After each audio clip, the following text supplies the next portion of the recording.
Hello and welcome to day 2 of the 2021 Kyiv Jewish Forum, hosted by the Jewish Confederation of Ukraine, the Center for Jewish Impact, and the Combat Antisemitism Movement.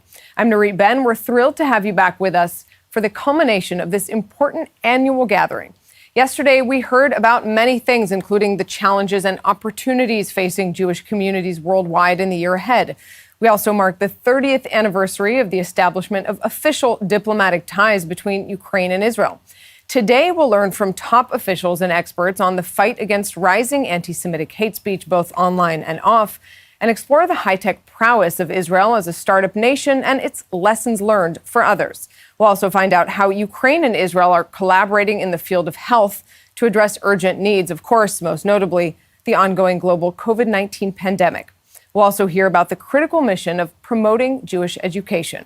We're live on Zoom, Facebook, YouTube, Twitter, and if you miss anything, you can find a recap in your email and a full recording up soon of the 2-day event online on the forum's website, KyievJewishForum.com.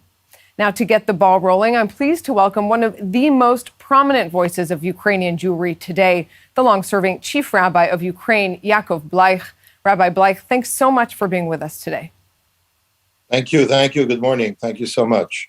I'll go ahead and turn it over to you to help us really kick off day 2 of this annual forum. Thank you very, very much. So first of all, good morning, everyone, and welcome to day 2.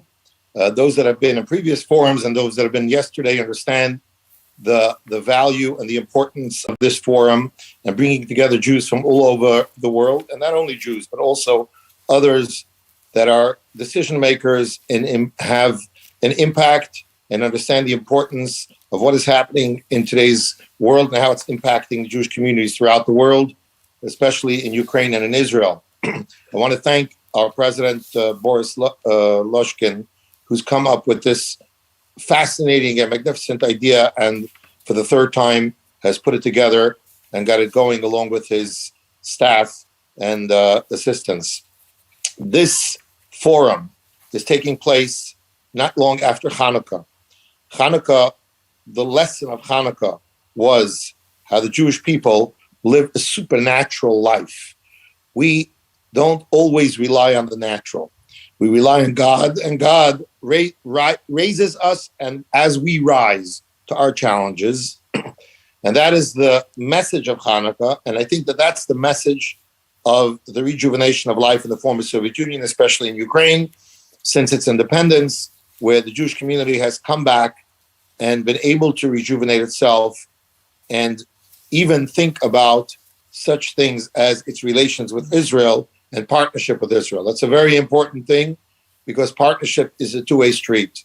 And Ukraine is very, very proud of all of the projects that are going on between the Jewish communities of Ukraine and Israel. And we're happy that we're not only takers, but also givers, and that we're able to do so much together, relying on Israel as a partner and Israel relying on the Ukrainian Jewish community as a partner. So enjoy the day, enjoy the forum, and remember, we are here to stay. The Jewish people will be here and will continue to add added value to every community where we are and to help build strong democracies, strong economies, and strong faith in God wherever we are.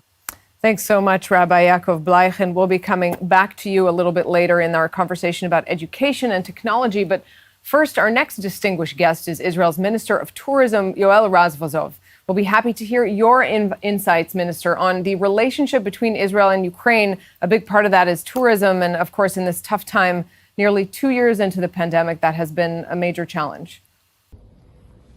Господин президент Владимир Зеленский, господин премьер-министр Украины Денис Шмыгаль, господин Борис Лошкин, президент Еврейской конфедерации Украины, господин Роберт Зингер, глава Центра Jewish Impact и другие участники и гости конференции. Спасибо за приглашение поучаствовать в работе Киевского еврейского форума. Для меня это честь, особенно когда форум проходит в канун 30-летия установления дипломатических отношений между Израилем и Украиной. 30 лет дипломатических отношений – это небольшой срок в исторической перспективе. Особенно в такие турбулентные времена, в которые мы живем. И тем не менее, нам удалось многого достичь в экономическом и политическом плане. Буквально пару недель назад состоялось очередное заседание межправкомиссии между странами, на которой обсуждались конкретные планы по дальнейшему сотрудничеству в экономике. Но всегда можно и нужно больше. Если смотреть в более широком контексте, сам факт проведения вашего форума при таком высоком уровне представительства и международного охвата говорит о том, что интерес к еврейской общине Украины растет. В конце концов, мы все евреи в Украине, в Канаде, США и в других странах. И у нас у всех одна общая судьба. И сейчас в условиях мировой пандемии мы все сталкиваемся с трудностями. Ограничения на перелеты все усложняют. В качестве министра туризма я борюсь за то, чтобы эта сфера пережила эти непростые времена. Кстати, надеюсь также, что в следующие 30 лет отношений между нашими странами будут еще более тесными и продуктивными. Удачи нам всем! Thanks so much to Minister Yoel Razvozov. And also joining us from the Israeli cabinet, we're honored to have with us Israel's Minister of Diaspora Affairs, the former Knesset member and IDF spokesperson Nachman Shai. It's a crucial role, perhaps now more than ever, maintaining and strengthening the bonds between the State of Israel and Jewish communities around the world, including, of course, in Ukraine. Minister Shai, welcome to the forum. Dear friends, shalom. It's my honor to join all of you, Jewish leaders from around the world, for the Kyiv Jewish Forum. This event highlights the everlasting bond between our people in Israel and around the world. We are stronger when we work together as a united Jewish people. By sharing in conversation, we lift each other up and move forward towards our common destiny. This event is of a particular note because it is being held in Kyiv, a once vibrant center of Jewish culture and community. Now, on the 30th anniversary of the establishment of diplomatic ties between Israel and Ukraine, we recognize the significance of Jewish life being reborn from the ashes. As Israel's Minister of Diaspora Affairs, I am committed to strengthening the relationship between our people in Israel, Kyiv, and throughout the globe. The State of Israel is committed to ensuring that Jewish individuals have the right to live full and happy Jewish lives wherever they may choose to live. I would like to thank you, my good friend Robert Zinger, for spearheading this forum, and wish you all much congratulations and a fruitful day of conversation. Toda rabba lachem u'v'atzlacha. Let's move to the U.S. now, home to the world's largest Jewish community outside of Israel. Aaron Kyiv is the State Department's recently appointed Deputy Special Envoy to monitor and combat anti-Semitism. He previously served as the Jewish outreach point man for President Joe Biden's election campaign. Mr. Kyiv, thanks so much for joining us today. So tell us a bit about your impressions coming into this role with very big responsibilities, obviously. What are your biggest areas of concern or priorities? Thank you to the Jewish Confederation of Ukraine, the Center for Jewish Impact, and the Combat Anti-Semitism Movement for organizing this important event on the occasion of the 30th anniversary of the establishment of diplomatic relations between Israel and Ukraine. My name is Aaron Kyiv, and I am the U.S. Deputy Special Envoy to monitor and combat anti-Semitism. It is a pleasure to be with you here virtually alongside such distinguished leaders dedicated to the global fight against anti-Semitism to discuss the most pressing issues facing Jewish communities. I am grateful for the opportunity to underscore the Biden-Harris administration's deep commitment to combating anti-Semitism, both at home and abroad, as we continue to see levels of anti-Semitism rise worldwide. This summer, President nominated well-known academic and advocate Dr. Deborah Lipstadt to be the U.S. Special Envoy to monitor and combat anti-Semitism with the rank of ambassador. While we look forward to welcoming the Special Envoy when she is confirmed by the U.S. Senate, it is my honor to have joined the department as the Deputy Special Envoy to help lead the fight against global anti-Semitism. On October 6th, Secretary Blinken was honored to be part of the ceremony marking the 80th anniversary of the Babin Yar massacre. Secretary Blinken spoke movingly about his stepfather's experience during the Holocaust. His stepfather was a Jew born in Poland and lost almost everyone he loved in the Holocaust. He survived Auschwitz and several other Nazi concentration camps.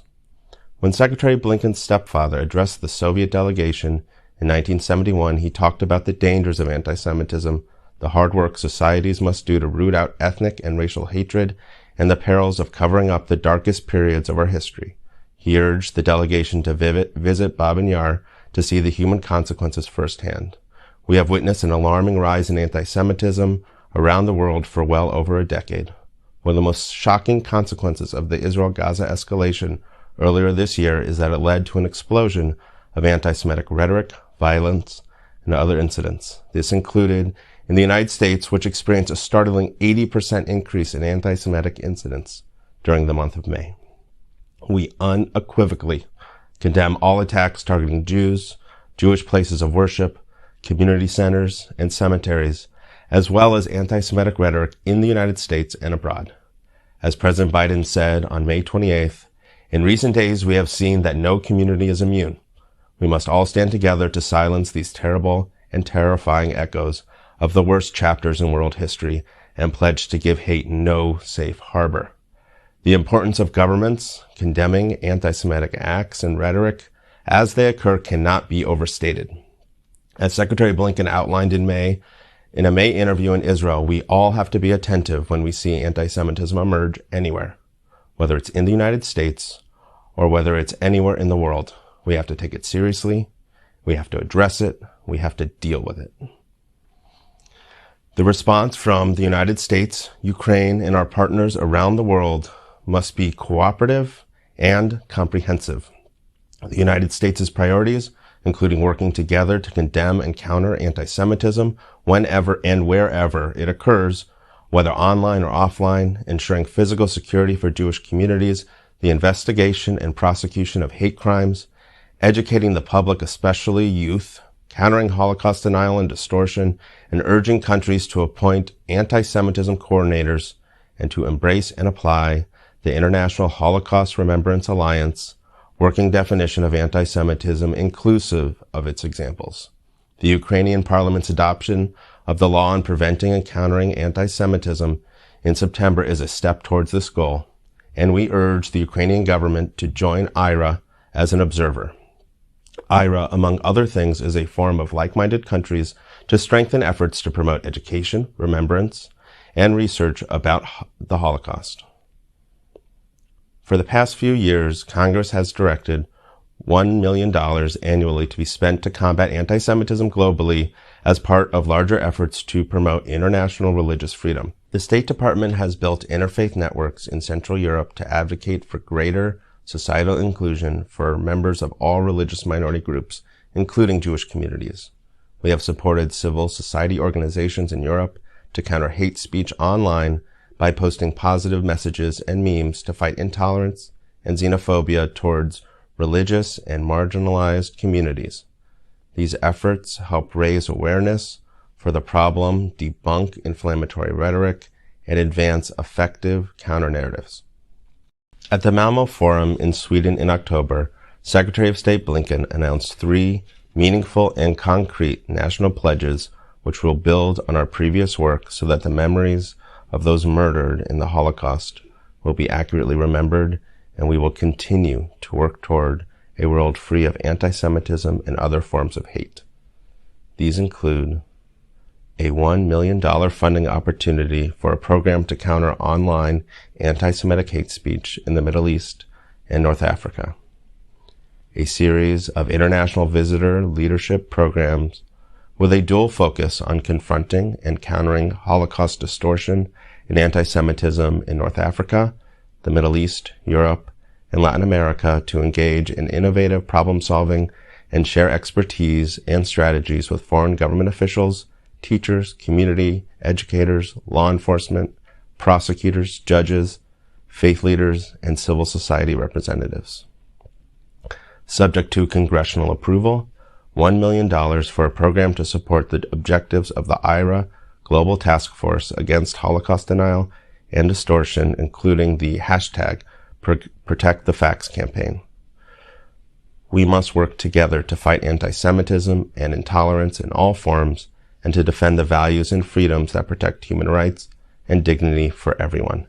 As President Biden said in early December, we have to stand against the resurgence of this tide of anti-Semitism and other forms of intolerance and hate here at home and around the world.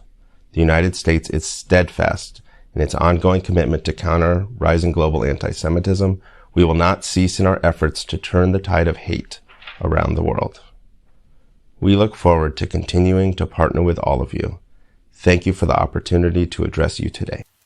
And next, we'd like to welcome former U.S. Special Envoy for Monitoring and Combating Anti-Semitism, Ilan Carr, who's also a Combat Anti-Semitism Movement Advisory Board member.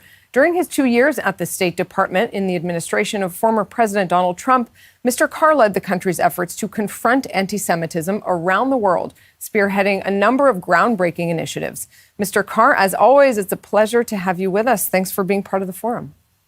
Well, it's a pleasure to be here. Thank you for having me. And it's a special pleasure to follow my good friend, Aaron Kayak. And I want to congratulate him for assuming the role of Deputy Special Envoy and now acting Special Envoy. And I know he's going to do a terrific job. Well, so I'm sure you'll have a few tips for him within our conversation. But let me ask you, you played a central role in the very first Kyiv Jewish Forum where you spent time in Ukraine. What can you say about sort of why this forum itself is so important?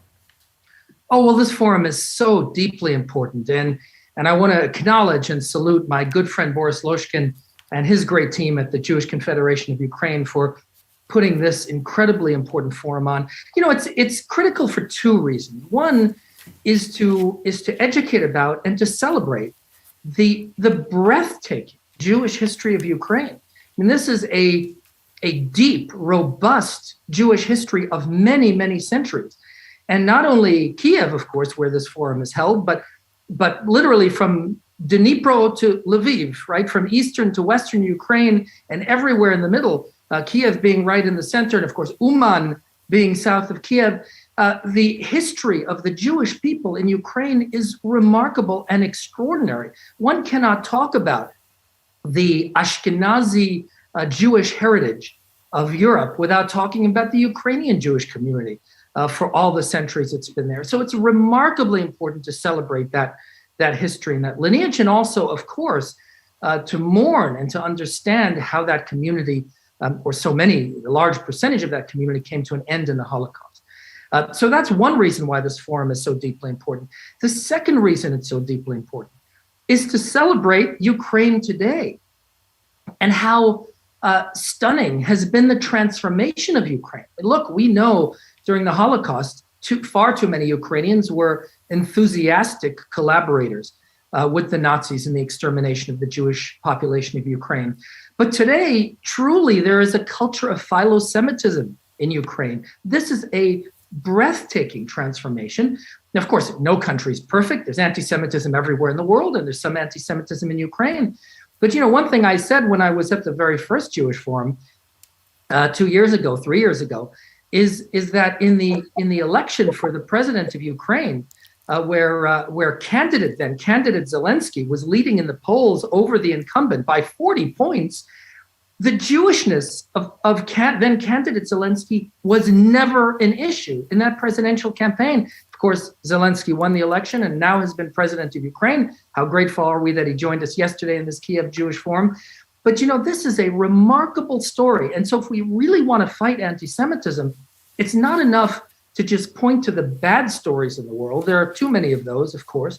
But we also have to hold up and champion the really excellent stories in the fight against anti-Semitism.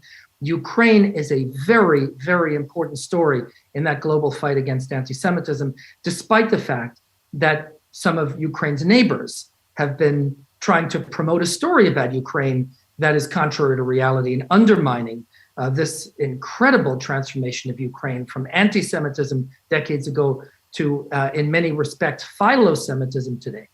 Ilan, a really important thing to mention that, as you say, really isn't mentioned enough. A lot of times in conversations about anti-Semitism, it's very much a perspective that it's almost an insurmountable mountain to climb and that it's always going to be there. And while that might be true, there are cases, like you say, of change that we can look to, and it's important to be reminded of those. Let me ask you a little more broadly then, how do you think these very strong Jewish communities play a role in the relationship itself between Ukraine, the United States, and Israel? Oh, very important. Again, Ukraine is an anchor of the Ashkenazi Jewish community of Europe. And of course, Israel is the nation state of the Jewish people and home to the largest Jewish community in the world. The United States, the largest diaspora Jewish community in the world. This is a critically important relationship. You can look, for example, at this is one issue I dealt with extensively when I was in Ukraine. Look at the Israeli tourism to Ukraine. Uman is a perfect example. I mentioned that in my answer to your last question. You know, the pilgrimages to Uman every year by so many Israelis and some Americans as well is a perfect example. There has to be cross-pollination, an understanding of the remarkable, story of the Ukrainian Jewish community and how it relates today. You know, there's a reason why the largest Jewish community center in the world is in Dnipro, the Menorah Center, right? It's not only for the Ukrainian Jewish community, it's for the world Jewish community to come to Ukraine and to connect with that Ashkenazi heritage. And we're seeing that all the time. We're seeing that those relationships between the US and Ukrainian Jewish community and the Israeli and Ukrainian Jewish community in terms of visits and cultural understanding and the centers that are being built. And so it's incredibly important to continue that cross-pollination so that the Jewish communities of the world understand each other and maintain that connection of Am Yisrael throughout the world. If we're talking about cross-pollination, then let's take it to a different direction, which is interfaith issues and initiatives. I know that's something that you've done extensively and with a lot of success. Tell us a little bit about maybe lessons learned from those kinds of interfaith initiatives. You know, what can come of them, what results you've seen, and maybe, you know, what a country like Ukraine and Israel, for that matter, can take from that. Sure. Well, first of all, it's not only interfaith, it's interethnic. And right, I think the key in the fight against anti-Semitism is so much of what we do is defensive, but Sure. But to fight anti-Semitism, we have to go on the offense, and that is to promote interethnic and interfaith appreciation, affection, understanding. Right? It's not enough. You know, we talk too often of tolerance. Tolerance is nice. I mean, we'll settle for it, but really, what we want is affection, understanding, appreciation between cultures, between ethnicities, and yes, between faiths. And that's what we're seeing, you know, in some of the work I did in my 2 years as U.S. Special Envoy, but also we're seeing this in a number of global initiatives where we are promoting interfaith, interethnic understanding. And, you know, the Abraham Accords are a perfect example, where it's not just a piece that's on a piece of paper, but it's a real embrace between cultures, between ethnicities, and between religions. And that really is the future in the fight against anti-Semitism. And in that regard, let me say, this is why it's so important also to strengthen U.S.-Ukrainian relations. Ukraine is a remarkably important ally of the United States. You know, my portfolio at the State Department was anti-Semitism, but I can tell you as a U.S. diplomat, how much we appreciate the U.S.-Ukrainian alliance. And let me tell you personally, I spent a year serving in Iraq in Operation Iraqi Freedom, and I served shoulder to shoulder with Ukrainian soldiers who were part of our coalition, a coalition, by the way, of former Soviet republics and former Soviet satellites in Iraq, fighting for justice and democracy and liberation. A remarkable story. And I had the enormous honor of serving together with these very brave Ukrainian troops in Iraq. That's just one of many examples of how important is the United States-Ukrainian relationship. And I want to take this opportunity to say that the United States must stand with Ukraine against all external aggression. Ukraine is a wonderful country. It's an independent country, and it has every right to govern itself, free of the rapacious designs of its neighbors. And so I hope the United States stands strongly and squarely with Ukraine. I was encouraged by Secretary Blinken's statements to that regard. I think we've got to make that loud and clear that the United States and Ukraine are allies and will continue to be allies. Ilan Carr, as always, thank you so much for being with us and sharing all of that knowledge and especially lessons learned from your experience of dealing with all of this on the front line. Thanks so much. Well, thank you for having me.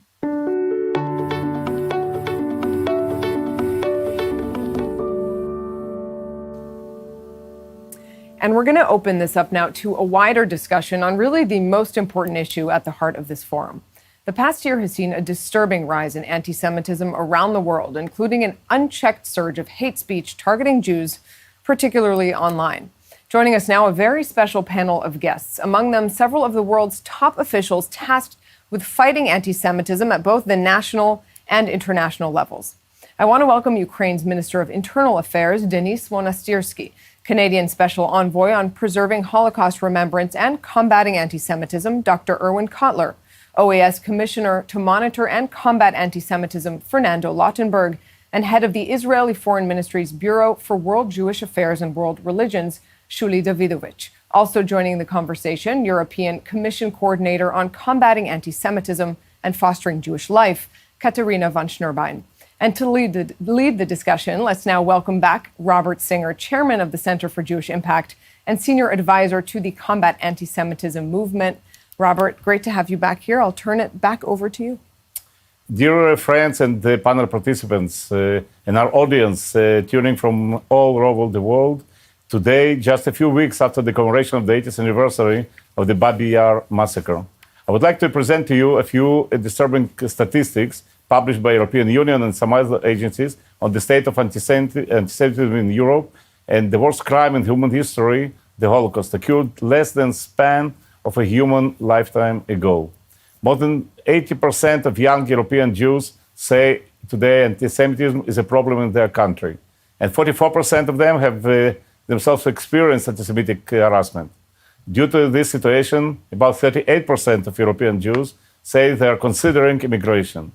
Let us remember the Jewish population of the European Union is already estimated to be no larger than 1.5 million people, a far cry from the pre-World War II population of 9.5 million.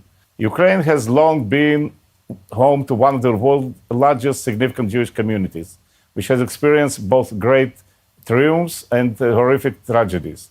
I am very pleased to represent the Center for Jewish Impact and Global Anti-Semitism Movement and host this important panel discussion today, featuring many key high-level allies from different continents who are deeply committed to the Jewish people and the worldwide fight against anti-Semitism. Before we begin the panel, we will first hear remarks from the Ukraine's Minister of Internal Affairs, of Denis Monastyrsky, who will share with us what steps the Ukrainian government is taking to fight anti-Semitism in the country.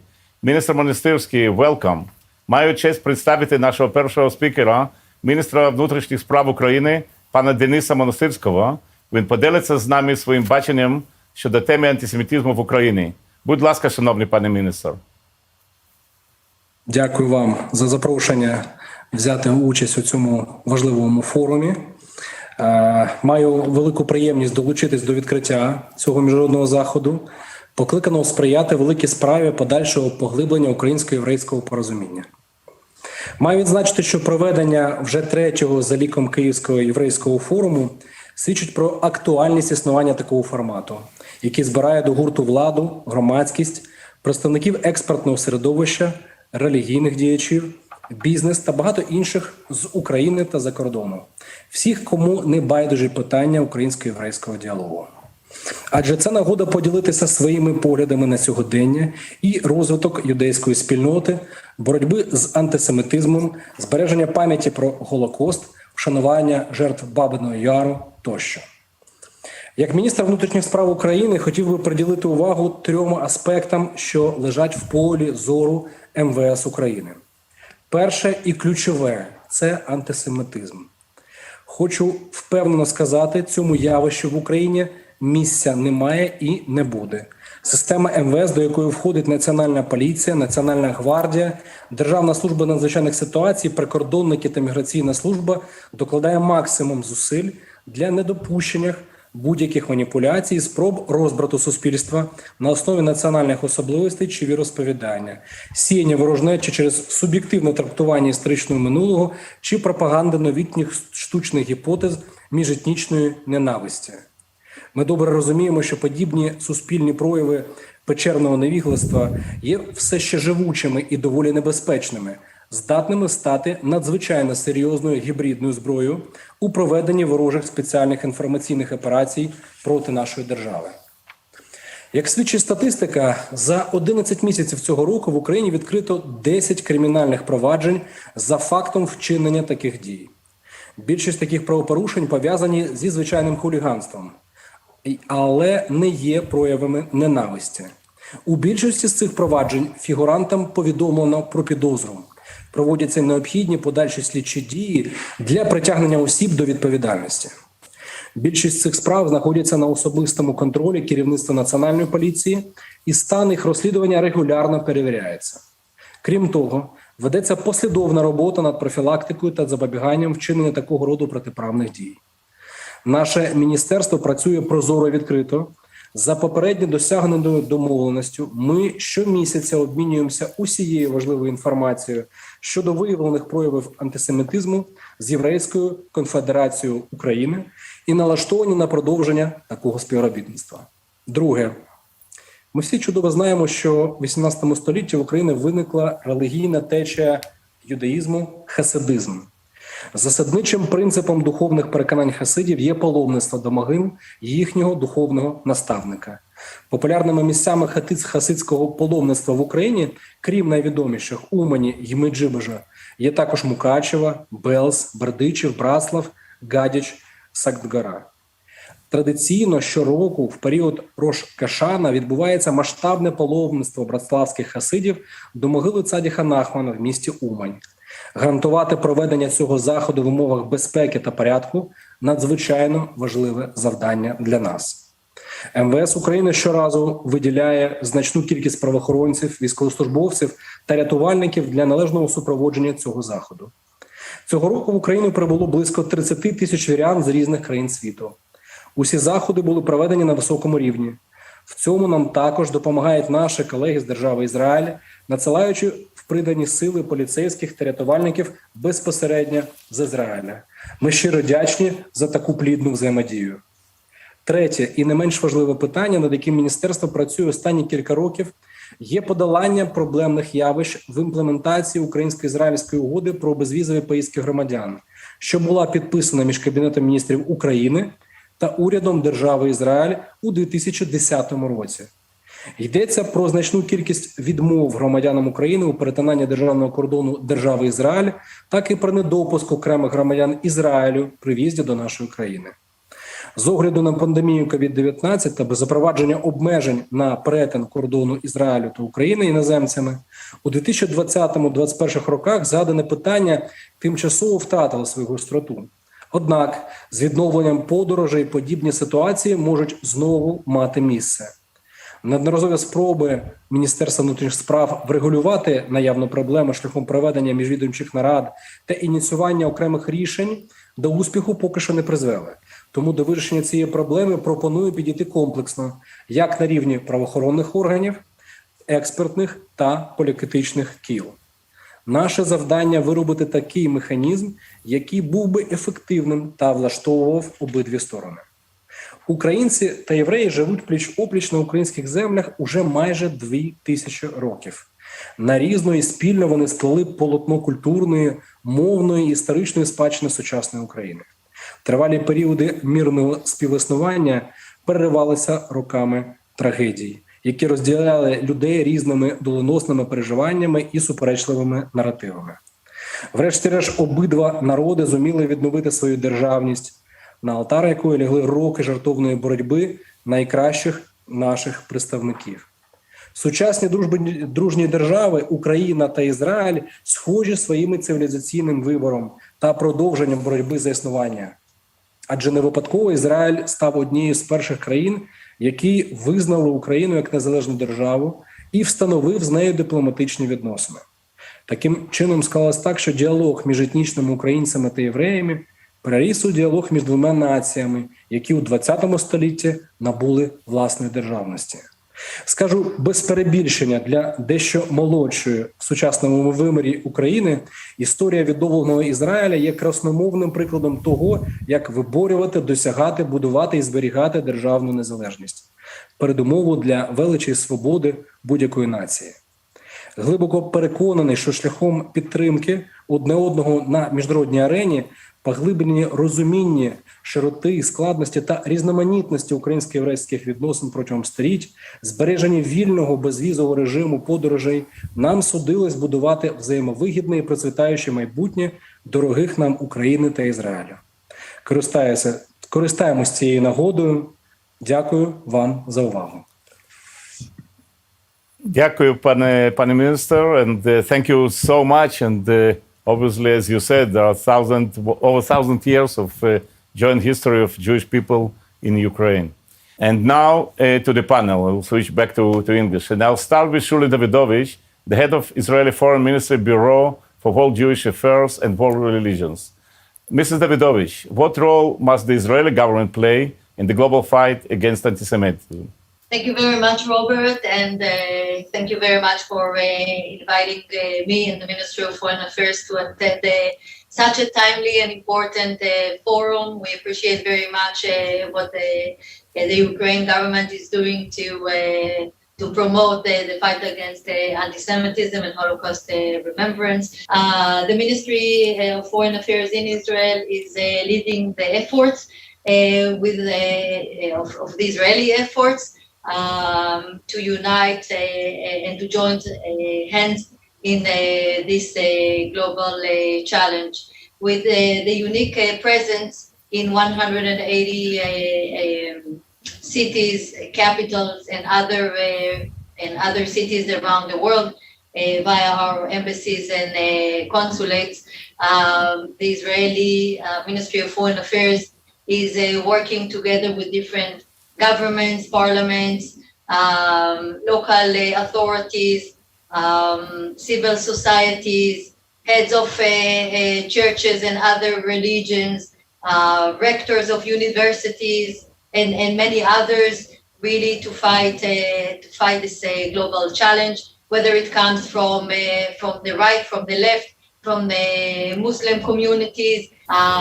One of our main tools is, of course, and maybe the most important one, is the IRA definition of defining anti-Semitism, which is a tool how to bring to justice those who perpetrate and act in an anti-Semitic way. And there are many manifestations of anti-Semitism today. So what the Israeli government is doing, first of all, as I said, talking to other governments. I have here together other representatives of other governments, and of course the EU and other international organizations. We are sharing the same table. We are sharing the same tools. We are united in the fight. We hold annual dialogues. We talk together to the big technology societies and organizations and companies in order to take off some hate speech which spread globally. Thank you, Shuli, and good luck in your new position, and I'm sure you'll do a fantastic job for all of us. My next question is to an old friend, Canadian Special Envoy on Preserving Holocaust Remembrance and Combating Anti-Semitism, Dr. Irvin Kotler. Mr. Kotler, first of all, congratulations on your recent reappointment as Canada's Special Envoy on Preserving Holocaust Remembrance and Combating Anti-Semitism. I know you have developed a multi-point action plan for fighting anti-Semitism. Can you elaborate on the details of this initiative and what it makes it so unique? Thank you, Robert. It's good to see you and to participate in this Kyiv Jewish Forum on the subject of anti-Semitism and hate speech, which is as timely as it is necessary. For anti-Semitism is not only the oldest and longest, most enduring and most virulent of hatreds. It is, as Ahmed Shahid pointed out in his landmark report on anti-Semitism to the United Nations, it is toxic to democracies. It is an assault on our common humanities. And it is, in effect, the canary in the mineshaft of global evil today. And we have been witnessing in Canada an alarming rise in hate speech, both online and offline. And that reached a tipping point in the Hamas war, where Jews were threatened and targeted in their neighborhoods and in the streets, on the campuses and in their communities, where synagogues were torched to Holocaust memorials, defaced, cemeteries desecrated, Jewish institutions vandalized, the whole resulting, in terms of empirical data, in the largest rise of anti-Semitic hate crimes ever. By May 2021, we had reached the level of hate crimes for all of 2020, which had been the highest level ever. So accordingly, and this goes directly now to your question, the Canadian government convened the first ever national summit to combat anti-Semitism. Whereas Special Envoy, I shared a 10-point action plan to combat anti-Semitism, and this was followed by express country pledges that the Prime Minister of Canada, Justin Trudeau, made on behalf of Canada at the Malmo International Forum on Holocaust Remembrance and Combating Anti-Semitism. And let me now just identify in a series of one-liners what that action plan and country pledges include. Number one, the enhancing of the teaching of the Holocaust, but also the teaching about anti-Semitism across generational lines. Number two, combating the alarming rise in Holocaust distortion and joining together with IRA, UNESCO in the Protect the Facts campaign. Number three, enhancing the adoption and implementation of the IRA working definition on anti-Semitism, which is not only the most authoritative and comprehensive and international definition we have, but what is not so well known, it is the most representative. It was democratically adopted over a 15-year period by governments, intergovernmental bodies, parliaments, civil society leaders, scholars, and the like. So we have here a democratically adopted definition that was transparently adopted over a 15-year period. Number four, the combating of hate crimes through the 4 Ps, as we call it: the prevention of such hate crimes to begin with, the protection of the targeted victims, the prosecution of the perpetrators, and partnerships between federal, provincial, municipal governments, and civil society. Number five, combating the alarming, indeed incendiary rise of hate speech on the social media. And the Canadian Parliament and the Canadian government have initiated legislation in that regard, which I hope will be adopted in 2022. Number six, a zero tolerance policy with respect to hate speech. That means not an anti-Semitism. That means not only calling out anti-Semitism in the other's political party, but calling it out in one's own political party, and to guard against the weaponization of anti-Semitism for partisan political purposes. This must be an all-party, all civil society involvement. Number seven, the importance of allyship, where targeted minorities work in concert together to combat anti-Semitism. Number eight, combating the laundering of anti-Semitism under universal public values. I'm referring to the laundering of anti-Semitism under the protective cover of the United Nations, under the authority of international law, under the culture of human rights, and even under the very struggle against racism itself, where Jews are held out to be, for example, part of the white oppressor class, or held out to be apologists for the white oppressor regime, Israel, in the Middle East. So these kinds of stereotypical anti-Semitic dynamics must be combated. And finally, the combating of hate speech, the combating of anti-Semitism cannot be the responsibility of the Jewish community alone, nor can it be the responsibility of one state alone. It must be the collective responsibility of governments, of parliaments, of civil society, and the like. In a word, this is a global threat, as I said, an assault on our common humanity, a threat and toxic to all democracies, and it requires a global response and a global action plan. And we look forward to being part of this under your leadership, Robert, and the actions of those joining us on this panel. Thank you. Thank you very much, Erwin. Thank you for this systematic approach. And obviously having somebody at your statue in Helm in Canada is extremely important. Not forgetting that there are at least well over 1 million former Ukrainians who live today in Canada. And this connection to Ukraine and to Kyiv Forum is extremely important. And now let's go to OAS, Organization of American States, Commissioner to Monitor and Combat Antisemitism. Another friend, Fernando Lottenberg. Mr. Lottenberg, your position of Commissioner to Monitor and Combat Antisemitism for the Organization of American States is a new one.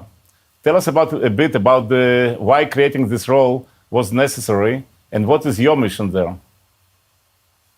Okay, Robert, thank you for your invitation, and my friends, Mr. Schnurbein, Mr. Kotler, Mrs. Davidovich, it's a pleasure to be with you.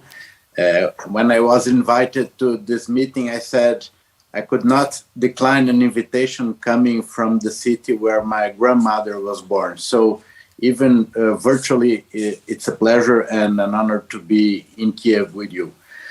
First of all, Robert, let me explain a little bit about the OAS, that it's the world's oldest regional organization, dating back to the International Conference of American States, which was held in Washington, D.C. in 1889 to 1890. And that meeting approved the establishment of the International Union of the American Republics. And later on, in 1948, already after the Second World War, we have the current format of the OAS that came into being with its charter signed in Bogota, Colombia. And its pillars are democracy, human rights, security, and development. What has a lot to do with the approach that we intend to give to this mission that was designed by Secretary General Luis Almagro, because he believes the American continent and its main political organization is already ripe to have a function like this, which has already its pairs in the European Union and countries like Canada and United States, OSCE, and other organizations. And he asked me especially to foster, as Professor Kotler said, the most important and relevant definition of anti-Semitism in the Americas in its 35 countries which integrate the organization, which is the IRA definition. Not as a binding definition, not as a legal instrument, but something operational that can help people and authorities and the press to identify when we are facing anti-Semitism. And we have seen in the Americas, as Professor Kotler mentioned in Canada, the same issues in many other countries. It has to do, first of all, with the traditional anti-Semitism that comes from the right, the white supremacists, the neo-Nazis that we have seen in Charlottesville with the march when they were saying Jews would not replace us, or in Pittsburgh with the shooting of 11 people at the synagogue Tree of Life 3 years ago. We had other incidents in the continent. I'd like to mention especially the EMEA and the Israeli embassy in Buenos Aires in 94 and 92, with an expression of the Islamic fundamentalist anti-Semitism in our region. And we have also seen coming from the far left during the conflicts with Israel and Hamas, demonstrations saying that Israel is an apartheid state and the Star of David is the same thing as a swastika. This happened just before my window in this neighborhood in São Paulo. And as Mr. Jonathan Greenblatt said during the ADL meeting, Never Is Now, slowly but surely the temperature is rising. There are occasional storms, but too often people choose to ignore the signs and deny that there is a pattern. But by all measures, the metaphorical temperature is climbing. the conditions worsening, and this situation threatens to upend life as we know it. So even if we are dealing with the old tropes that came back during the pandemics, already mentioned by Professor Kotler, that the Jews own the pharmaceutical companies, that, for instance, I was a witness in a lawsuit 2 weeks ago here in Brazil when a journalist published in his Facebook page that no Israelis were contaminated by COVID because they introduced it to the world. I even wrote an article 1 year ago in a Brazilian weekly magazine called The Virus of Prejudice. And we have seen recently in a few countries, more in Europe than in the Americas, anti-vaxxers wearing yellow stars in a preposterous comparison to Holocaust victims.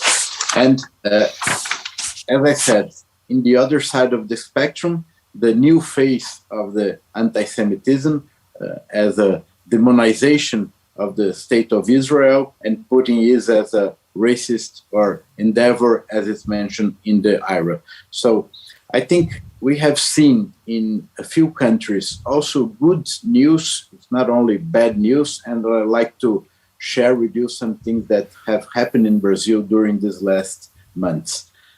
We produced a guide to identify hate speech with the help of a law school here in São Paulo, which aims to help police officers, prosecutors, and judges to characterize and sanction anti-Semitism. We have been closer to social providers such as YouTube and TikTok to have the Jewish organizations recognized as trusted flaggers, identifying and reporting anti-Semitic posts in order to have them monitored and removed with a fast-track mechanism. The Brazilian Supreme Court 3 weeks ago equated racial insult to racism, which has a more severe treatment and legal sanctions. Brazil was accepted as an observer member of the IHRA, and a bill also, as it happens in Canada, is being debated at the Brazilian House of Representatives. We hope that it's approved also even this year or the beginning of next year to regulate social media and fake news. And I believe that in this case that we should draw our attention to find a way to balance self-regulation by the social providers with legal regulation by the public administration, by the governments, in order, and with the courts decisions, to find a new approach to stop the spreading of the hate speech in which anti-Semitism goes along. Thank you very much. Thank you, Fernando. And it's good to know that in São Paulo we have such a prominent Jewish leader of Ukrainian descent, and it's another connection to this forum. Katerina, it's great to see you again. My first question for you is how to coordinate the pan-European fight against anti-Semitism at the EU level when each country has different domestic policies on this issue. Hi, Robert. It's good to see you and all the other discussants indeed. Yes, it is a challenge. And I think it is a challenge with regards to all EU policy because we are a very diverse continent. But I believe we are really united when it comes to anti-Semitism.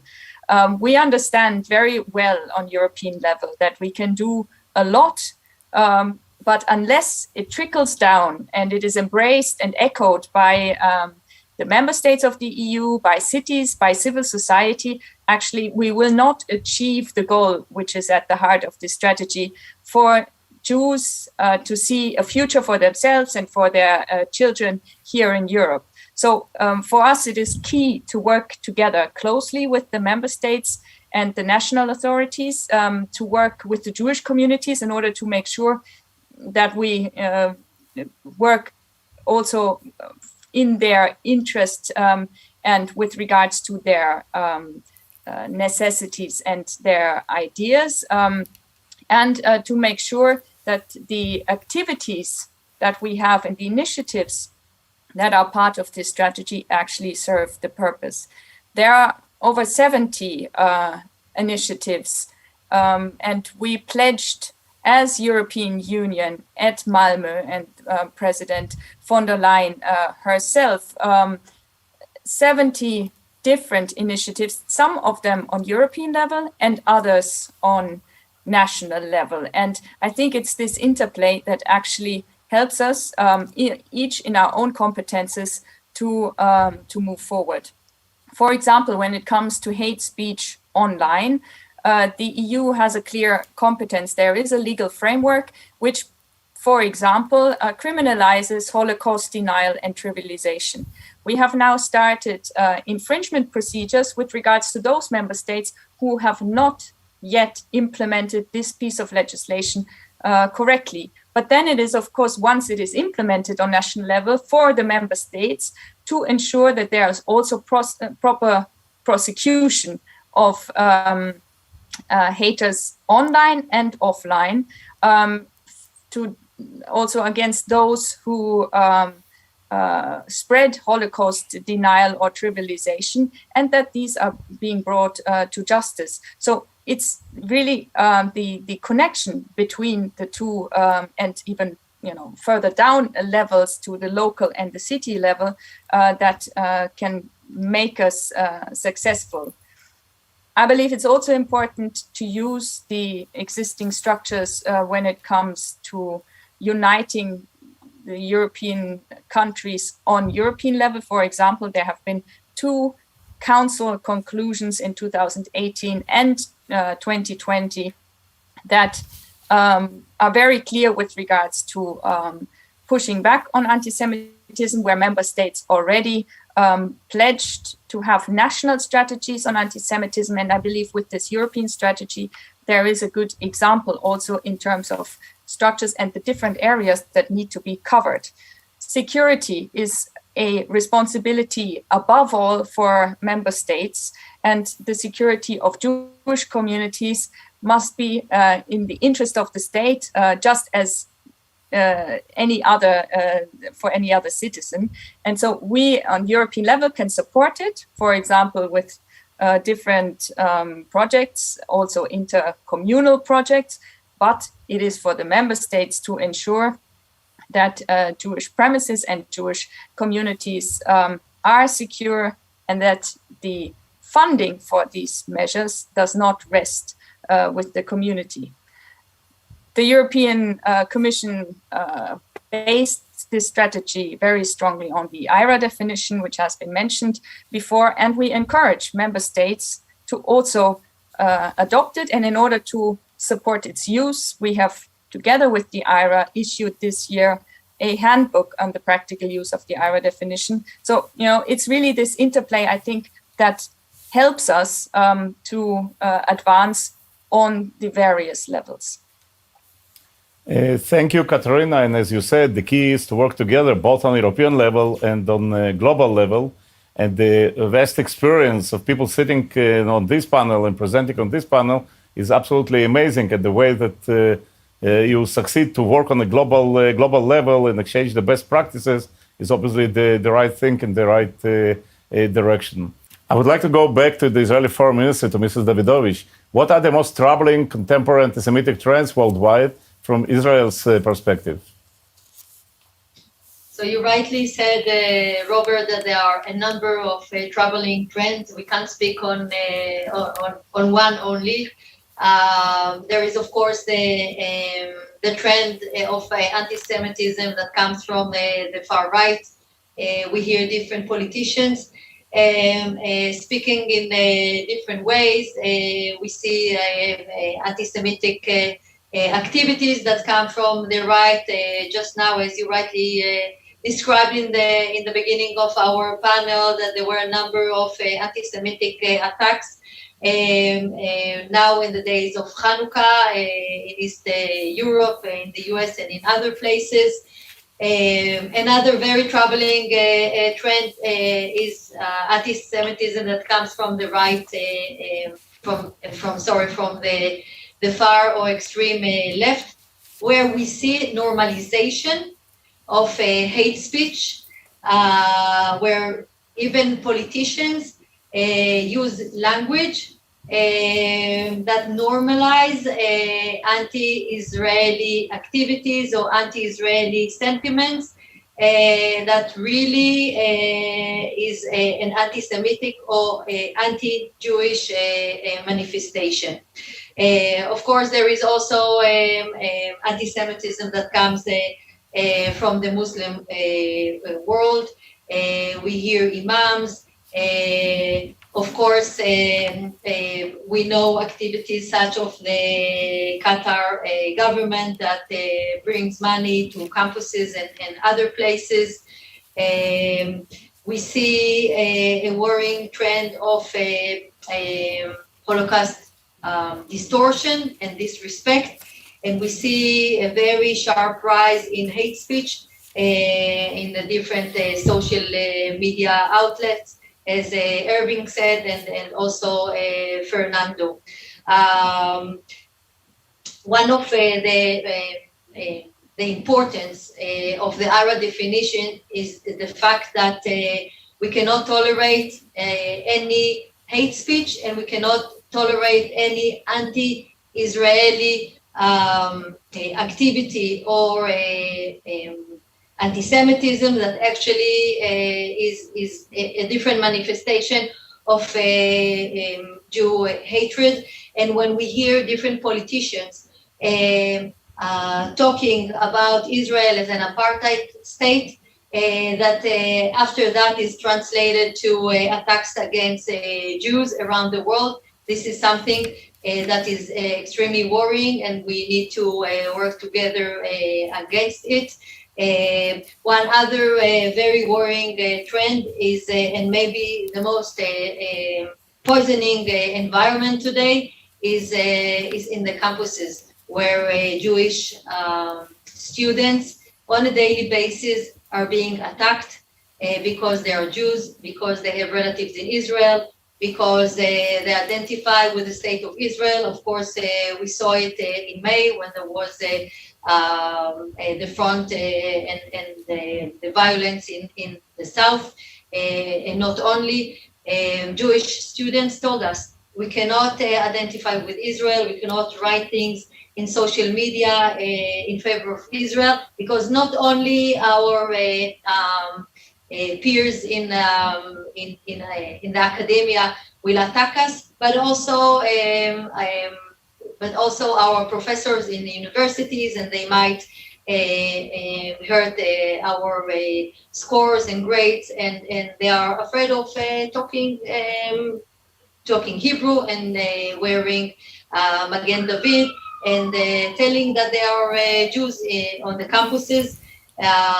We saw some activities of unions of different universities, such as in Duke University or in Toronto University. In Toronto University, for example, the union have decided that kosher food cannot be brought into the campus unless it does not have any contact with Israeli companies. So it's not only anti-Israeli activity, it's really anti or Jewish hatred activities. These are only some examples, and for that we really need a united effort here. If we want to take off any kind of anti-Semitic activities in the social media, it's not only those who read and see those kind of manifestation, but it's the Israeli government, it's the government of Canada, it's the governments of Latin American countries, this is the EU. We all need to have a joint conversation with the social media. Now, Katerina was talking about security of Jewish people. It's not only today security of Jewish institutions, schools, and synagogues, etc. We're talking about security of Jewish people in the social media, that people are, young men and women are attacked on the social media only because they are Jews and only because they are associate themselves with Israel. And this is something that all of us should not tolerate, and we should work together. So, of course, there are also some positive activities and positive trends, but unfortunately, if FBI figures show that today one out of three Jews in America and elsewhere feels unsecure and was attacked in different ways of anti-Semitism. It means that the world is not safe today to be Jewish, and we need to work together on that. Thank you. Thank you, Shuli. And taking from here to Canada, Professor Kotler, with your decades-long experience in the field of fighting anti-Semitism, which new trends of manifestations of Jew hatred pose the greatest threats? Okay, I'll just share with you just some trends that I find most disconcerting. The first is what I would call the mainstreaming, the normalization, the legitimation of anti-Semitism in the political culture, the absence of outrage underpinned by indifference and inaction. The second has been the phenomenon of this toxicity in the campus culture, and Julie has mentioned that, but this is something that we find is metastasizing in the campus culture, and that underpins the overall normalization in the culture as a whole. The third thing is the globalization phenomenon. In other words, the anti-Semitism that we are witnessing today is not only globalized, but what happens, for example, in London and Paris, not only reverberates in Montreal and Toronto, but is replicated in Montreal and Toronto. For example, when you had a convoy that went through the streets of London, England, saying, "F the Jews will rape your daughters," you had a similar convoy going through streets in Canada saying the same things. So you had not only the globalization phenomenon, but the orchestration of it in international terms.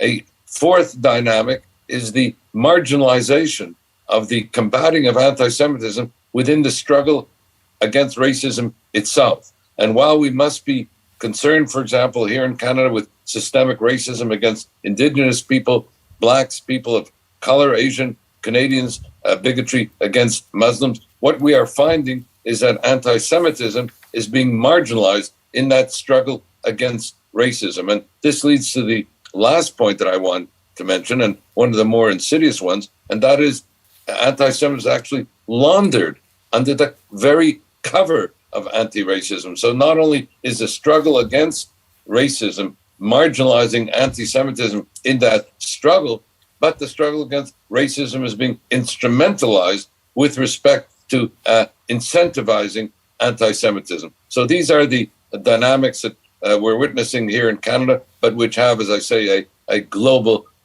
connection and follow. Thank you, Erwin. And Mr. Lautenberg, how common is Jewish hatred in the Americas? And how much influence do foreign elements such as Iran-backed Hezbollah have in spreading anti-Semitism ideology in your countries? Well, you know, Robert, that Latin America is a continent that was formed under the wings of the counter-reform. So we had the reform in Germany and other countries in Europe, and the counter-reform based on the persecution of the so-called heretic thoughts and people was very strong in the continent. Indeed, we had in some countries of Latin America tribunals of the Inquisition who tried the so-called Judaizers, judaizantes in Spanish. And in Brazil, although we did not have tribunals, we had visitations from the Inquisition, which lasted 3 centuries. So this leaves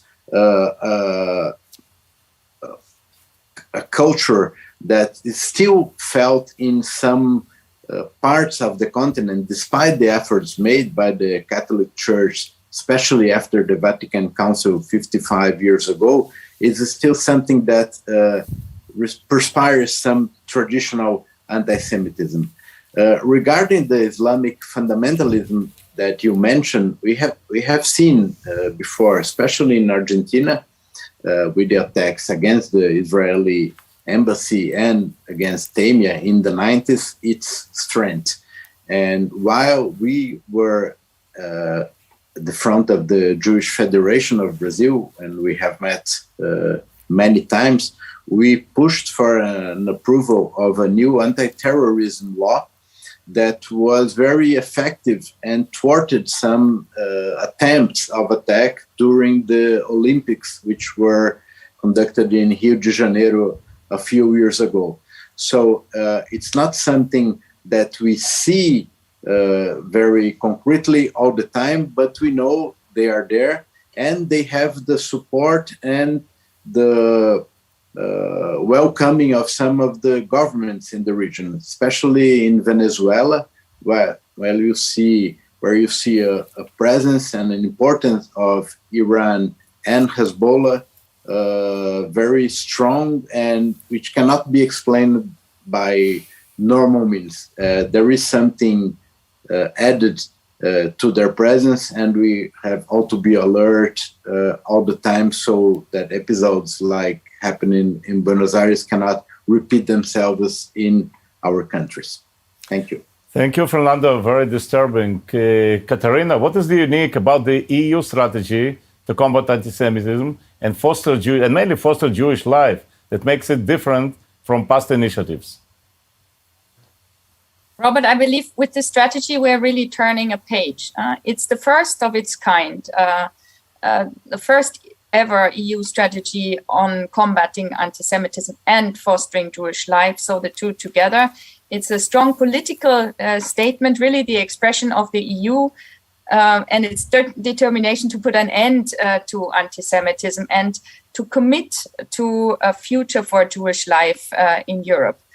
Now, we know that this hatred is age-old and it's not going to happen overnight, but very clearly the avenues are being put in place. First of all, to address anti-Semitism in all its specificities. So to recognize all forms of anti-Semitism as equally pernicious, with regards also to Israel-related anti-Semitism, anti-Zionism, but also Holocaust denial and distortion, as was already mentioned. But also, I believe it's important to recognize this everyday anti-Semitism, the anti-Semitism that comes in casual remarks at the workplace that can be very disturbing for Jews. And then, of course, the more traditional right and left and Islamist extremist forms of anti-Semitism and how to address it always together with the member states. I would like to give you a concrete example. For example, as Shuli mentioned, anti-Semitism on campus is a real challenge. And one thing we have done now as part of this strategy is to equip the European Union of Jewish students with a large grant for them to support projects of their affiliates in the different universities across Europe to highlight Jewish life, to address anti-Semitism, and to be visible with their activities on campus. So the strategy in that sense is very concrete. We also are determined, as we see now, a change with regards to Holocaust remembrance in the course of this strategy, which is laid out for 10 years. As survivors are passing away, and we need to adapt to a more diverse society and also a digital sphere. So all of this means that we will need new forms of remembrance, and we want to develop those together with experts and of course also the Jewish community. And again, there is funding available for this, so I think this is also important. It's not just words, it's concrete actions and the funding that is provided. For example, one initiative is a project called Where the Holocaust Happened, to show how local it was and to show in local circumstances there were houses where Jews were hidden, deportation sites, so that also today when we see these sites, and these places where today, of course, you don't necessarily see any traces, but we can be reminded of what does it mean today when we see anti-Semitism rising again, and how do we need to speak up against it.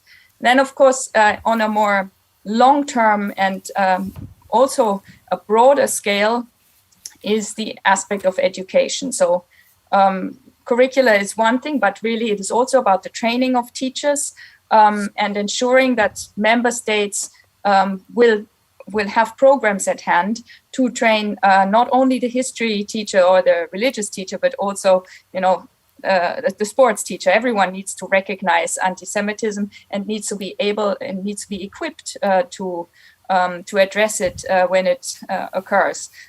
And in order to substantiate this and support it, we want to create a European research hub on not only on the Holocaust, because that basically exists with the European Holocaust Remembrance Infrastructure since 2010, but really with regards to addressing anti-Semitism and Jewish life today, and connect the different researchers and increase research on a European level to have an applied form and a possibility for education also to draw on resources there. I think it's very important to work on this together with our partners. The strategy spells out clearly that Israel is a key partner for the EU, also in this fight, but more broadly, and that we cooperate with our international partners, those who are here and beyond, in different formats, and we really team up. I believe it's important to understand, I focused on the cooperation with the member states in my previous intervention, but it is also really important for the EU. We want to lead this fight against anti-Semitism globally in cooperation with our partners. The strategy ends with the sentence, "Europe can only prosper when its Jewish community prospers too." And I think this is really the key and the heart of what we want to see, a Jewish community that prospers in the EU. Thank you, Katerina. And we take from this session that we have to be focused, concrete, pragmatic, programmatic, and operational. And I would like to thank all our panel participants for being here today and providing a very unique behind-the-scenes look at the many actions being taken at the national and international levels to fight anti-Semitism. It is heartening to see the serious efforts you are spearheading, and we wish you only the greatest success. And we stand ready to assist you in any way we can. Nurit, I turn the program back to you now.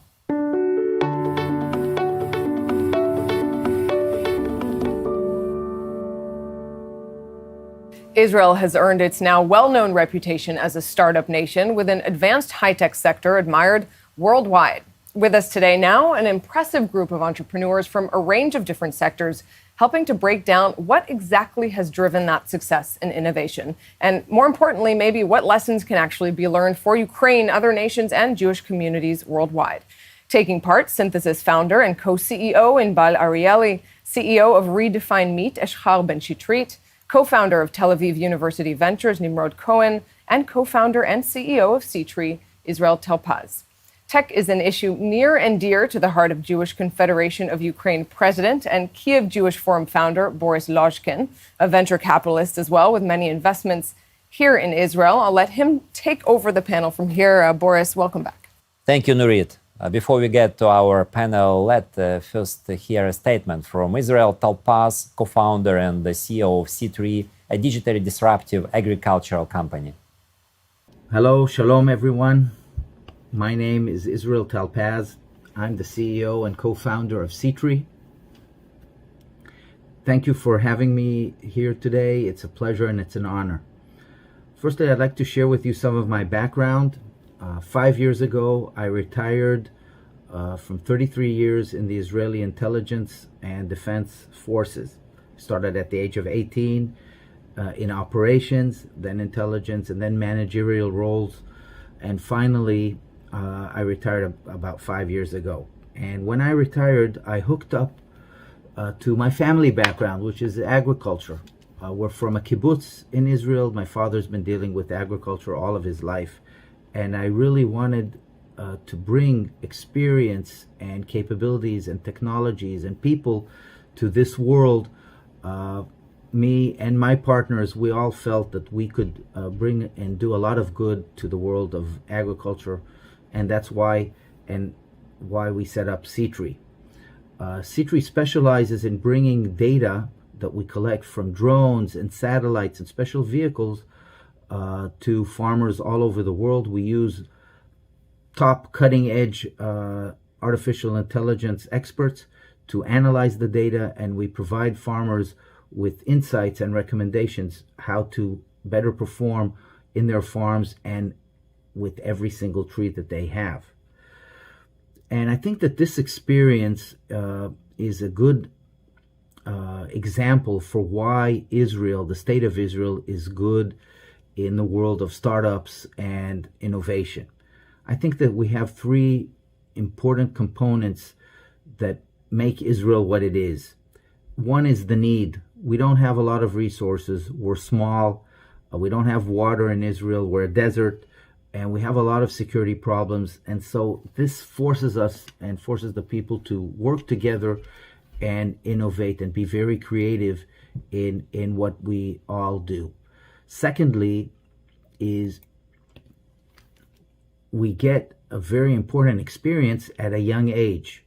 At 18, all of the boys and girls in Israel go to a military service of 2 or 3 years. And in this service, we learn a lot. We learn values, teamwork, professionalism, integrity, discipline.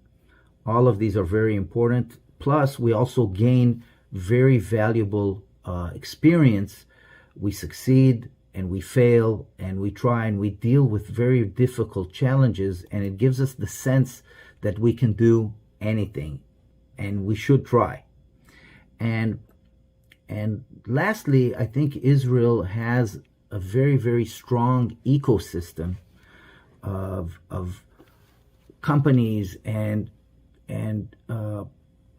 groups that help companies form new ventures and take on very, very big challenges. And with this ecosystem that really encourages the young people to get together and do things, I think that it helps us and gets us to where we are today as a worldwide power in startups and in all of the different fields of technology and more.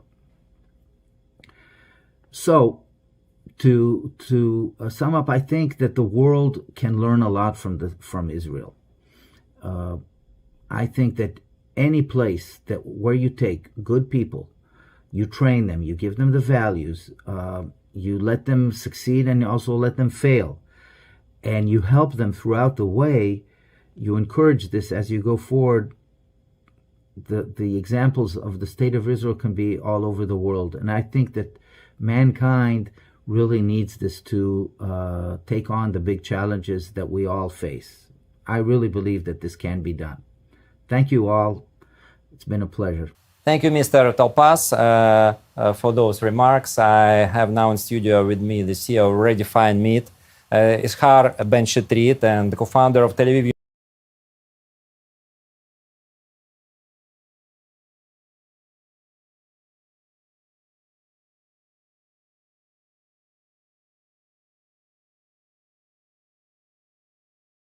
Arieli. I'll start with you, Mr. Shetrit, CEO of Redefine Meat. Can you briefly explain what is your product and the thought process behind this creation? Thank you, Boris. I'm very happy to be here and excited to share our story with this amazing community. We are a meat company, but instead of relying on animals, we rely on technology and sustainable ingredients. We develop and manufacture today high-quality beef products that are available in restaurants in Israel and now also in Europe, that are made using plant-based ingredients. So everything is plant-based, everything is sustainable, healthy. And instead of growing them in a cow, we use a 3D printing technology that we developed here in Israel that allows to recreate the function of the muscle of a cow, which is what we eat. The main reason to start the company is because I love meat and I stopped eating meat, so I want to go back to eating meat. But actually we understood around 4 years ago that the meat industry is one of the most challenging industry on this planet. It's huge. It's $1.5 trillion. And it's hurting the planet because we don't have enough food, we don't have enough water, and there's not a lot of space. And cows actually consume more water, more space, and more food than all humanity, and creating more emissions than all the transportation sector. So we said, if we can bring to consumers the meat that they love without using an animal, we can have a great business with a great impact. It's very challenging because meat has been around for millennia and is a result of evolution, and we need to rely on technology, which is not an easy task, but Israel has a tradition of innovating in areas that the problem is big and the challenges are big. But if you can have a solution, it's good for the environment and a good business as well. Thank you. Agricultural sector is an important part of Ukrainian economy. Do you see a threat from such projects like yours for traditional, classical agriculture? We see actually an opportunity because if you look today on the meat industry, it's not very efficient, and most people in the supply chain are there because this is the legacy, in many cases family businesses, but they're not able to innovate and not meet with the innovation in other spaces.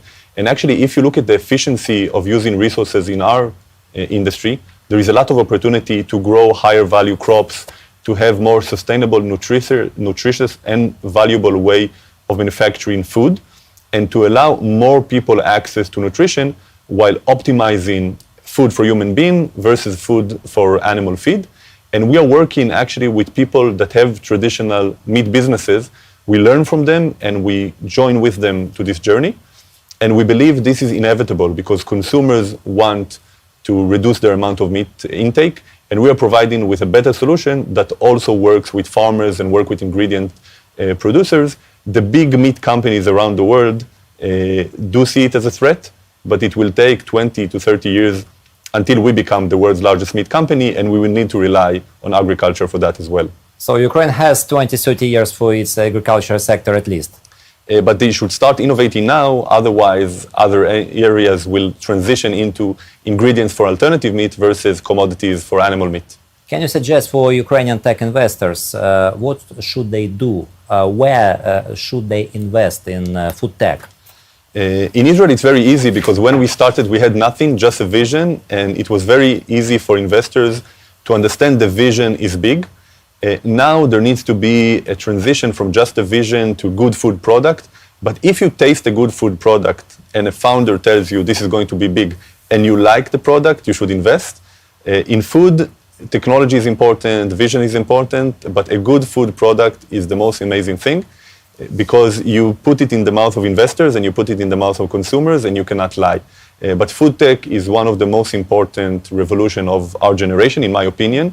We need to feed 10 billion people quite soon, and the world cannot support that without innovation, without technology, and without creativity and risk-taking. And if old industries see you as a threat, it's probably a good sign that what you're doing is the right track. Especially when it's such a big industry. Yeah. Thank you. Thank you. Thank you. And Bal Arieli, the author of well-known, I think the best book about not only Israeli tech, but about Israel character, Israel mindset, and which called Chutzpah.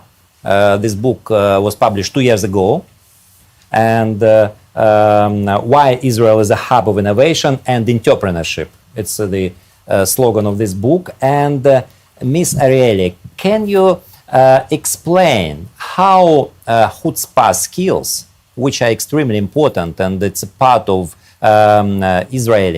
Israelis, could be exported to another countries? Yes, definitely. And I'm very happy first to be joining you, although via Zoom. So the Israeli mindset, the Israeli entrepreneurial mindset, as you defined it through the book Chutzpah, is actually a collection of elements, personality and skills that I personally believe are universal. I agree. The Israeli story, the Israeli journey shows us how in Israel they are well developed. But I have to say, and it's extremely important for me to say, I do believe they can be actually fostered and practiced anywhere around the globe. So what do they comprise of? They actually comprise of a long list of soft skills that the World Economic Forum has actually defined as the skills for the future, ranging from complex problem solving, critical analysis, teamwork and emotional intelligence, entrepreneurial skills and innovative skills, but also a proactive approach and taking initiatives. And the list is long. There are about 17 skills that the World Economic Forum has defined as the skills for the future. And those skills are the skills in demand everywhere in the world. Now, in Israel, we've been privileged in a way because we, from a very young age, foster these skills. So when you look at a typical Israeli childhood, starting at very, very age, you will see these elements come to play on a day-to-day basis. It's not a strategy, it's not an educational methodology, it's just the way our society is built here in Israel and operates, and the setting that it actually enables to children from a very young age throughout their entire childhood. However, just like we said at the beginning, these are skills that can be practiced and can be strengthened. And I believe, just like muscles in our bodies, anyone can practice them. It's just a matter of awareness, intent, and a lot of hard work. I'm very happy to say that Chutzpah, this is the book in English, was actually acquired by a Ukrainian publisher in the name of Yakabuk. I hope I'm saying it correctly, and will be published in Ukraine by mid-2022. So we will have the chance to revisit this conversation with the book translated in Ukraine, and hopefully as many people as possible would be able to learn from the Israeli experience. With pleasure. But can you explain how can entrepreneurs train these chutzpah skills, especially if they are not from Israel? So there are many, many ways. And of course, it's like I said, it's a long list of capabilities and skills. It's not just one element. And it also depends on the stage, on the industry, on the goal of that specific individual, team, company, organization, or even country. So the first thing to understand is that there is no one specific formula that fits everyone. And that is a key element here. It's all about looking at the different elements and creating the optimal settings for them. And I can give you some examples.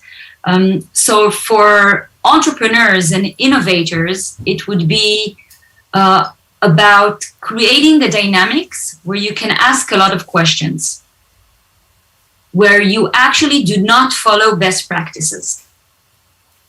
Because if you follow best practices and if you follow existing knowledge and experience, your chances of disrupting, of creating something completely new, are very, very little. Another example is creating multidisciplinary teams, but not just as a cliche and slogan of diversity, but really putting effort and intent in creating teams that comprise of people who come from different backgrounds, even different professions, and have completely different views or angles of perspective on what they're trying to do. In Israel, we see that in the tech ecosystem, where many entrepreneurs transition from one industry to the other, and it's okay. So you could be a cyber entrepreneur or a cyber expert, and in 5 years start a healthcare company, and that would be just fine, assuming you're doing, of course, all the exploration and validation that is needed. that transition of talent from one industry to the other and the acceptance that we have here towards that transition is a key factor in the very rich diversity of innovation in Israel. Now, these are just two very concrete examples. There are many other examples, and I wish I could give you, a closed list of 5 things to do in the morning to become a chutzpahdik entrepreneur, but it requires a little more depth than that. Thank you. Israel often called as a startup nation, but I've heard from one my good friend from Israeli tech the new definition, scale-up nation. What do you think about this? So I think it's completely the present. We used to refer to ourselves and to be called the startup nation. Israel has the highest density of startups in the world. Said is a very entrepreneurial, innovative ecosystem. We used to think in the past that this is where our strength lies, and this is what we're capable of doing, creating a lot of innovation, starting and bringing the companies up to a certain phase. It's no longer true. Israel has today a lot in terms of proportions of scaled companies that have chosen to remain in Israel with their headquarters in Israel and to grow. And maybe the best data point for that are 2 elements. One, Israel has the highest number of companies listed on NASDAQ after the US and China. And this is in absolute numbers. So the highest representation of a foreign country other than China is Israel on NASDAQ, which is, of course, the most reputable, the golden standard of public traded platforms. And the second data point is even more interesting. Israel of 2021 has over 70 unicorns. So over 70 companies that are valued at above $1 billion, private companies. Now, if you go back to 2019, there were only 18 such companies. And if you go a little further to 2013, there was only 1 Israeli company, which was a unicorn. So in less than a decade, from 1 unicorn to over 70 unicorns, it shows the maturity of the tech ecosystem in Israel. And it demonstrates the fact that, just like we said before, it's all about awareness to skills and capabilities and practicing them. Israelis are capable of creating large companies, scaled companies. They just need to be intentful to that and to have the right experience. Today in 2021, starting 2022, there was even today on the news an article about the fact that the Israeli company of Mobileye will most probably go public next year at a valuation of $50 billion. So if that's not Scale-Up Nation, I don't know what is. Great. Inbal, what is your next book about?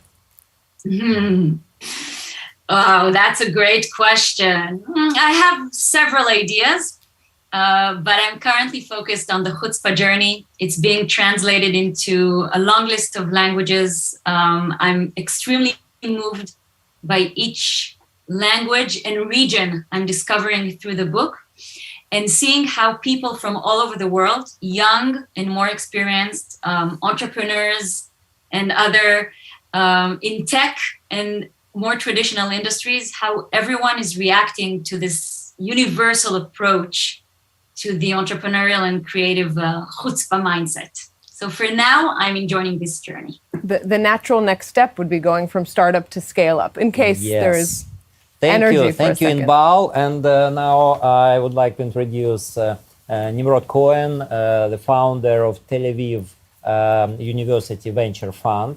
Have you already created your unicorn from the 17 Inbal already mentioned? So actually I did, not from my previous role at Tau Ventures, but my previous role. So we have Yotpo, which is more than $1 billion company. We have Bring, which is more than $1 billion company. We have several more that hopefully in the next couple of weeks you're gonna hear of. But we'll see. I mean, unicorn is not something huge these days. I mean, just like another small news and a different website. Well, I think this is one of the best things going on, which is not something that unique. It's just, something that's going on, and we see $10 billion companies and so on. So I think that's a great sign. But why have you decided to launch the university established fund? Is it more profitable, more unicorns? What's the reason? So actually, we are the first and only VC currently in Israel founded by university. But it's a huge trend going on mainly in the US, where you see leading universities establish investments vehicles like MIT, Stanford, Berkeley, and so on. And I think it's a combination of several reasons. Part of it is the fact that the university really want to be a main player in the early stage investments it's part of the reputation of the university, the branding of the university. It's about doing good. It's about supporting new technologies, students, alumni, and so on. But it's not about philanthropic. It's a real business. It's about making the best returns that we can to our investors. And I think it's a huge opportunity because as we see in other places around the world, it just makes sense. On the one hand, there are so many great things going on around universities in terms of students, alumni, technologies, and so on. So if you are part of a university, it gives you, as an investor, it gives you a real advantage because you are just there. You see opportunities that others just can't see. This is one part. The other part, as we all know, money these days is pretty much a commodity. The fact that you have money, it's almost meaningless. I mean, you can't win deals just because you have money or because you offer better valuation. I mean, the good entrepreneurs, they are not looking for that. They're looking to partner with those that can offer them things that money can't buy.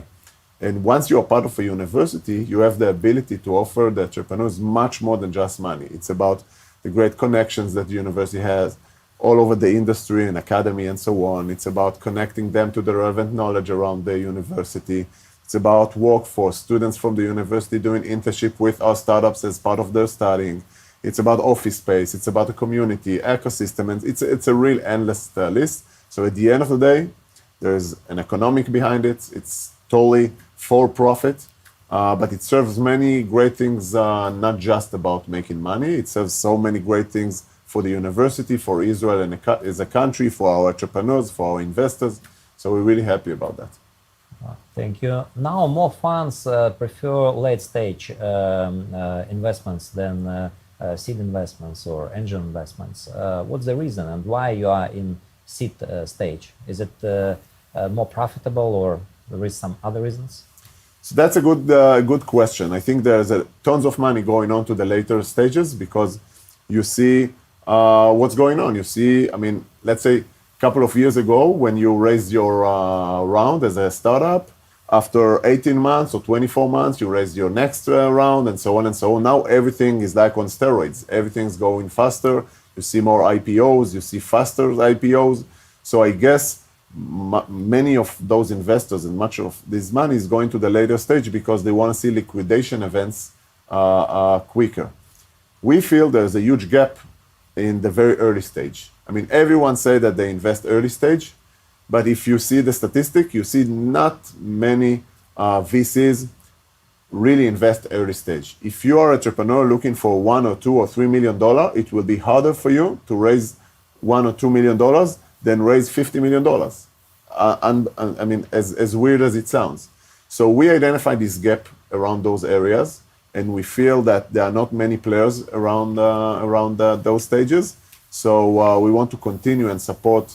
We feel, I mean, it's not just about business. Obviously, it's business, but not about that. We feel it's crucial to support Israeli entrepreneurs and technologies in the very early stage, because without the early stage money, there will not be unicorns later on. I mean, there can be tons of money on the growth stage, but if you don't have babies, you don't have lawyers, doctors, and others, right? So it's pretty much the same thing. So this is part of the reason why they decided to stay in a very early stage. That's true.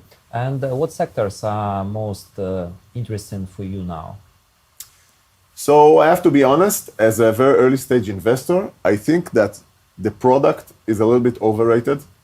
I invested in 60 companies. I think all of them is doing something different than what they described when we invested in.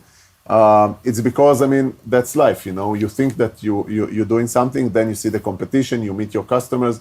I mean, things are being changed. So for us, by far, the team is the most important part, because this is something that you really can't change and you don't want to change. The product can be changed tons of times. And so if we see a great team and the sector is interesting enough, so we're going to bet on them because we feel they're going to find a way to take part of this interesting market. So it's not just about the product, it's more about the team. Okay. Ukrainian universities have very strong faculties of mathematics, physics, chemistry. Maybe it's time to go there and to launch, let's say, Kyiv Polytechnic, venture fund, etc. I tell you a little secret. My dream was to create not our ventures, university ventures, because I really think it's a huge opportunity around there. But we started with Tau Ventures, but who knows? We'll see. Maybe next time we'll announce something much bigger. Thank you. Sure. Thank you for participation. Thank you for having us. And so thank you for the opportunity. Hopefully next time maybe we'll visit Ukraine and we'll do it there. With pleasure. Thank you. Wish you a great performance for your fund. Thank you very much. Thank you. Thank you, Inbal.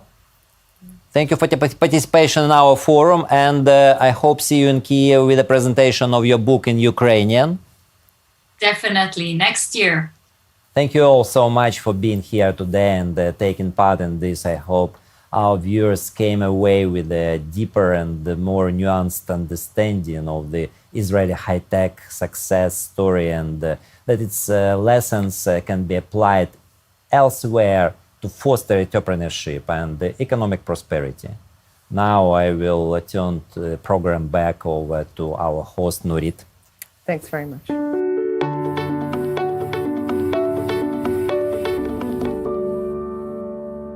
And our next session hits on the challenge that has largely defined all of our lives for almost 2 years now, the COVID-19 pandemic.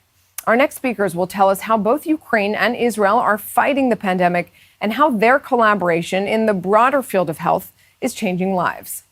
First up is Dr. Viktor Liashko. He has served as Ukraine's Minister of Health since May 2021, helping guide the country through the massive challenges of dealing with the pandemic.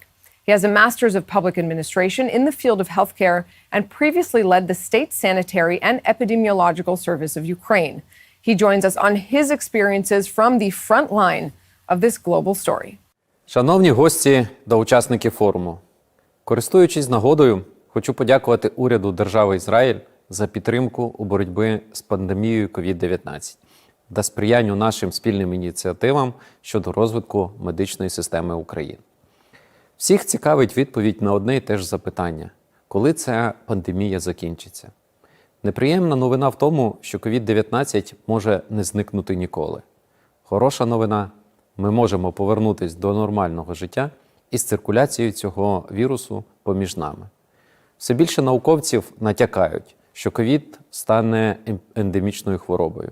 А це потребуватиме від нас нових протиепідемічних заходів, які відрізняються від тих, що були на початку епідемії.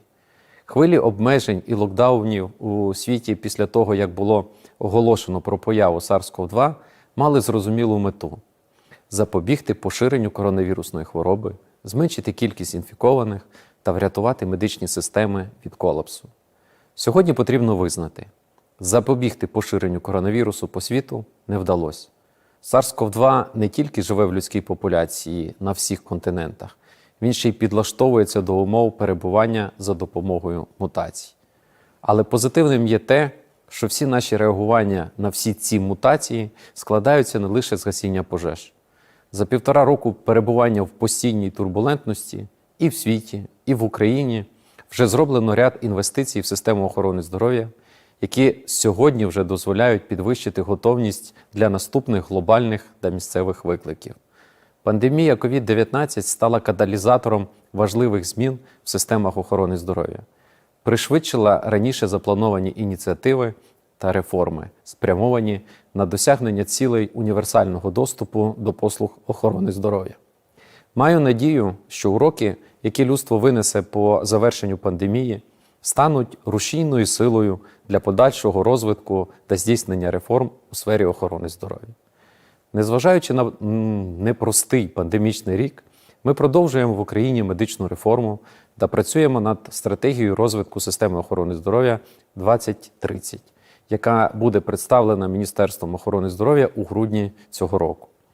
Враховуючи передовий досвід у вакцинації, зокрема і Ізраїлю, Україні вдалося пройти пік захворюваності самої тяжкої хвилі COVID-19 без введення загальнонаціонального локдауну. Сьогодні у нас триває кампанія з вакцинації, і ми впевнено вийшли на середньоєвропейські рівні вакцинації та продовжуємо нарощувати її темпи. Україна наближається до цілей Всесвітньої організації охорони здоров'я з вакцинації 40% дорослого населення до кінця 2021 року. Незважаючи на те, що епідемічна ситуація у світі не дозволяє нам повернутися у доковідні часи, Україна зробила максимально безпечним та зручним цьогорічне святкування Рош-га-Шана в Умані, розуміючи важливість збереження культурних надбань і традицій. Сьогодні, як ніколи, важлива консолідація та підтримка світової спільноти у боротьбі з пандемією.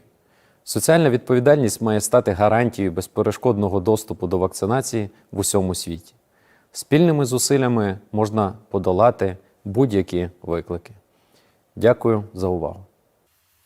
Thank you so much to Minister Liashko. And really playing a similar role right here in Israel is Professor Salman Zarka, a physician and the Israeli Health Ministry's chief COVID-19 officer.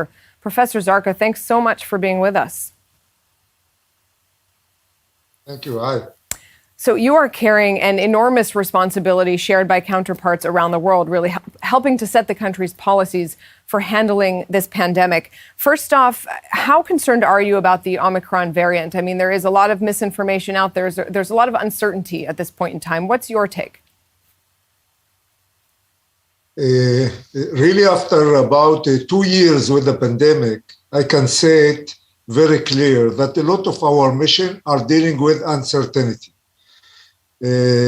Unfortunately, the virus does not behave according to our plans, our orders, and in many cases we have to react before it become late. New variant arose at the South Africa, and we have to wait our different steps that we could use to deal with this new uncertainty. At the moment, we still lack concrete and systematic information regarding the characteristics of the Omicron variant. We need more data about 3 issues. The first one, it's its infectivity and how easily it spreads. It seems that this issue, this variant is more infective than the Delta, and we are worried about that. The second issue is to understand its violence and the severity of the illness it causes. We still need more data about that. And the third issue, it's really special attention, is to understand the immune evasion that still remains unclear. Although it seems that people who are vaccinated and protected will get a mild illness, but we need more data about this issue. We hope that from South Africa, maybe from the United Kingdom, we will have more data. It seems that we need another 1 week till 2 weeks to be more sure about this new variant.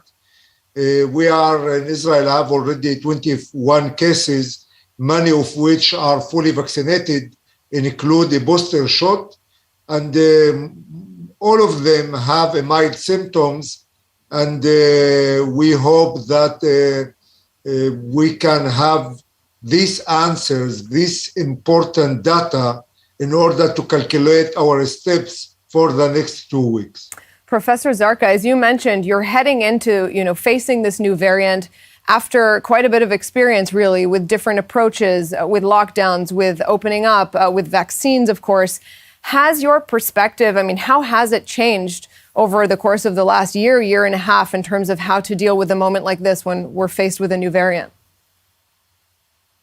I think all of us have to understand that the emergence of Omicron, all of us have to realize that we have to live with the corona and to have to find our new life, understanding that the corona is here and it will still here, and we need to think about other facilities, other way of life in order to continue our life.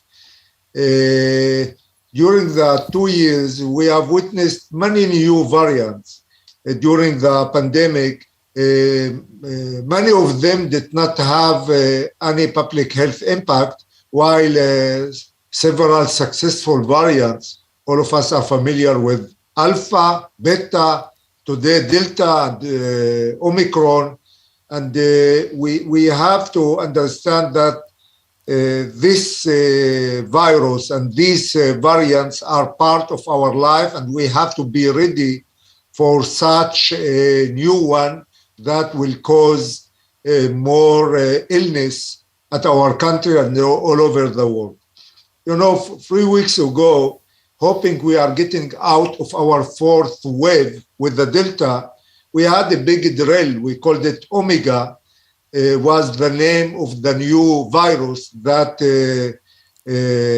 invaded our country. And the drill made some issues very clear to all of the staff dealing with the policy regarding the pandemic. We understand that when there is a new threat, it is better to act strongly and then release than wait and see. I think this is what we tried to do here in Israel in the last 10 days, to close borders, to be more in high alert, and to have more data in order to decide what to release and how to release. I think, again, after the 3 waves at Israel, the best weapon in order to deal with the pandemic, in order to deal with COVID-19, is and is still the vaccine. People need to be protected against this virus. The vaccine does not help protect us 100%, and we need another facilities such as like mask to be aware about the risk and the community with the environment, and to try everybody to minimize his risk by avoiding crowded area and take some meters away from others. I believe that this policy will still relevant, whereas the current vaccine is good enough for the Omicron, or we need to update the dose or the vaccine. I believe that in any scenario, we have to understand that COVID-19 is here, it is still here, and we have to think about our new style of life in order to continue to achieve our goals, our missions, and our dreams. Right. There is no time to waste waiting till COVID-19 leaves our world, and this is our new world, and we can do well, although the virus is here. Adjusting to a new reality. If anyone is under the illusion that this is behind us, I think you've made clear that that is just an illusion. It is a new way of life. Let me just ask you one final question. You've given us some very important takeaways about how to deal with new variants in this pandemic. The pandemic has also, as you know, I'm sure better than anyone, put health systems under pressure that they have never experienced before. Do you have any sort of takeaways, bigger picture, that you would recommend going forward, lessons learned, things that might need to be implemented in the future? I think we have many lessons learned from the experience with the pandemic at Israel and all over the world. Maybe the most important one is that our health system have to be flexible and with the ability for scalability in order to cope with these waves of disease and changing the magnitude according to the situation. I think such flexibility and scalability are needed across all the areas of the health system, including physical infrastructure, such like ICU beds, medical equipment, and the most important is the people, is the healthcare personnel. The pandemic demonstrated really the importance of having a strong community-based component in the health system.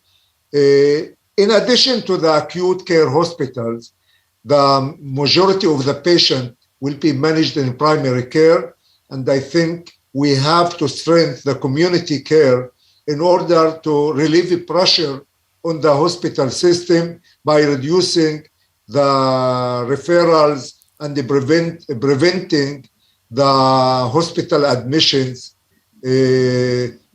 Somehow to do it with having more vaccination rate at the community. I think also the pandemic highlighted the existing health inequalities in many countries, especially in vulnerable population that reduce access to healthcare.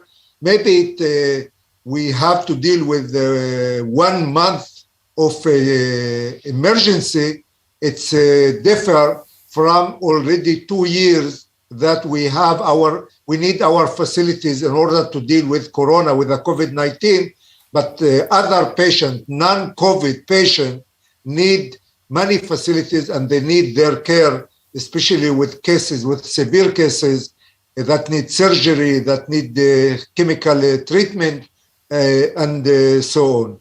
I'm not familiar with the Ukraine health system, but I really believe that our lessons and their lessons is important for all of us and for many countries all over the world. You know, for many years, I dealt with security emergency scenarios regarding our borders at the north of Israel as the director of Ziv Medical Center. And I really believe that there is big similarity also with secure missions, but dealing with pandemia for this long time, we never had such a secure mission at Israel. So I believe all of us can share knowledge, can share experience, and can do together in order to make it better and to try to have our life back with the COVID-19, but to continue doing what we want to do. Absolutely. Well, this is exactly the forum to do that. And really, as you say, if at least lessons can be learned and changes made as a result of this pandemic, then that's one positive thing to come out of this massive change to all of our lives over the last couple of years. Professor Salman Zarqa, thanks so much for being with us and sharing all that knowledge you've picked up over this last period. Thank you very much. Wishing you Hanukkah Sameach and Happy New Year.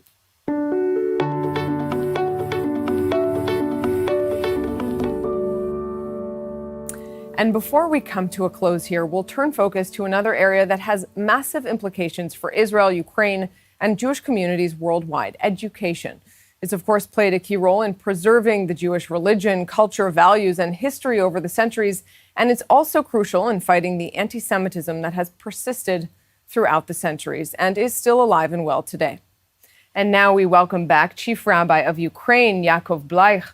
Also joining this conversation on education and technology are Bishop Dr. Boris Gudzak, President of Ukrainian Catholic University in Lviv, and Dan Green, Director General and CEO of World ORT. Rabbi Bleich, let me start with you. Can you tell us how, in your eyes, in your experience, how Jewish education in Ukraine has really changed during your time there over the last 30 years? Yeah, changed. First of all, thank you very, very much and for hosting this beautiful forum and this great panel. Jewish education didn't exist during the time of the Soviet Union. So it changed a lot over the last 30 years since the Soviet Union ceased to exist. Ukraine became independent and immediately Jewish schools started opening with government support. I think that it's the most important element of community building is Jewish education. If we don't have young ones, we won't have elders. That's something that our sages taught us. Im ein gdeim lo yu tiashim. So this is very, very important for us to build a community on the basis of Jewish education. I think it's much stronger, and it makes the community much stronger since you have young people growing up and learning about their Jewish identity. What's interesting is that Jewish identity, I always say, was very strong even under the Soviet Union. But under the Soviet Union, that Jewish identity, which was very strong, was a negative identity. People were embarrassed. They suffered for being Jewish. However, ultimately, that is what caused them to send their children to Jewish schools, to learn the positive identity and learn what Judaism really means and what it means for them. I would say 100% of the Jewish children that came to Jewish schools in the first years of Ukrainian independence came because their parents suffered for being Jewish. And the parents wanted them to have a positive experience being Jewish and to understand their Judaism. So there's no question about it that Jewish education is what helped create a strong and vibrant Jewish community in Ukraine. And indeed, I think throughout the world. I think that that's the most important element of any community is the Jewish education part. Well, on that note, I want to ask Dr. Gudzak, your university recently created a Jewish studies program there. I mean, tell us a little bit about that program itself and really the thought process behind its establishment.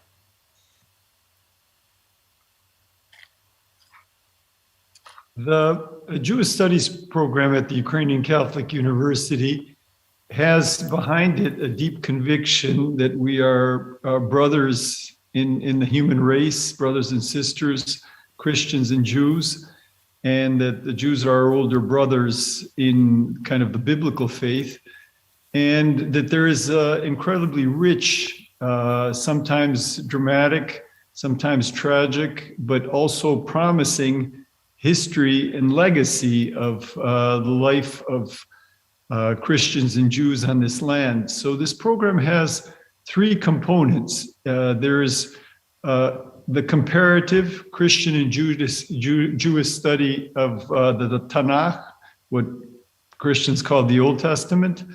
Then there is, and that is headed by the Dean of the Theology Faculty, Father Yuri Shurko.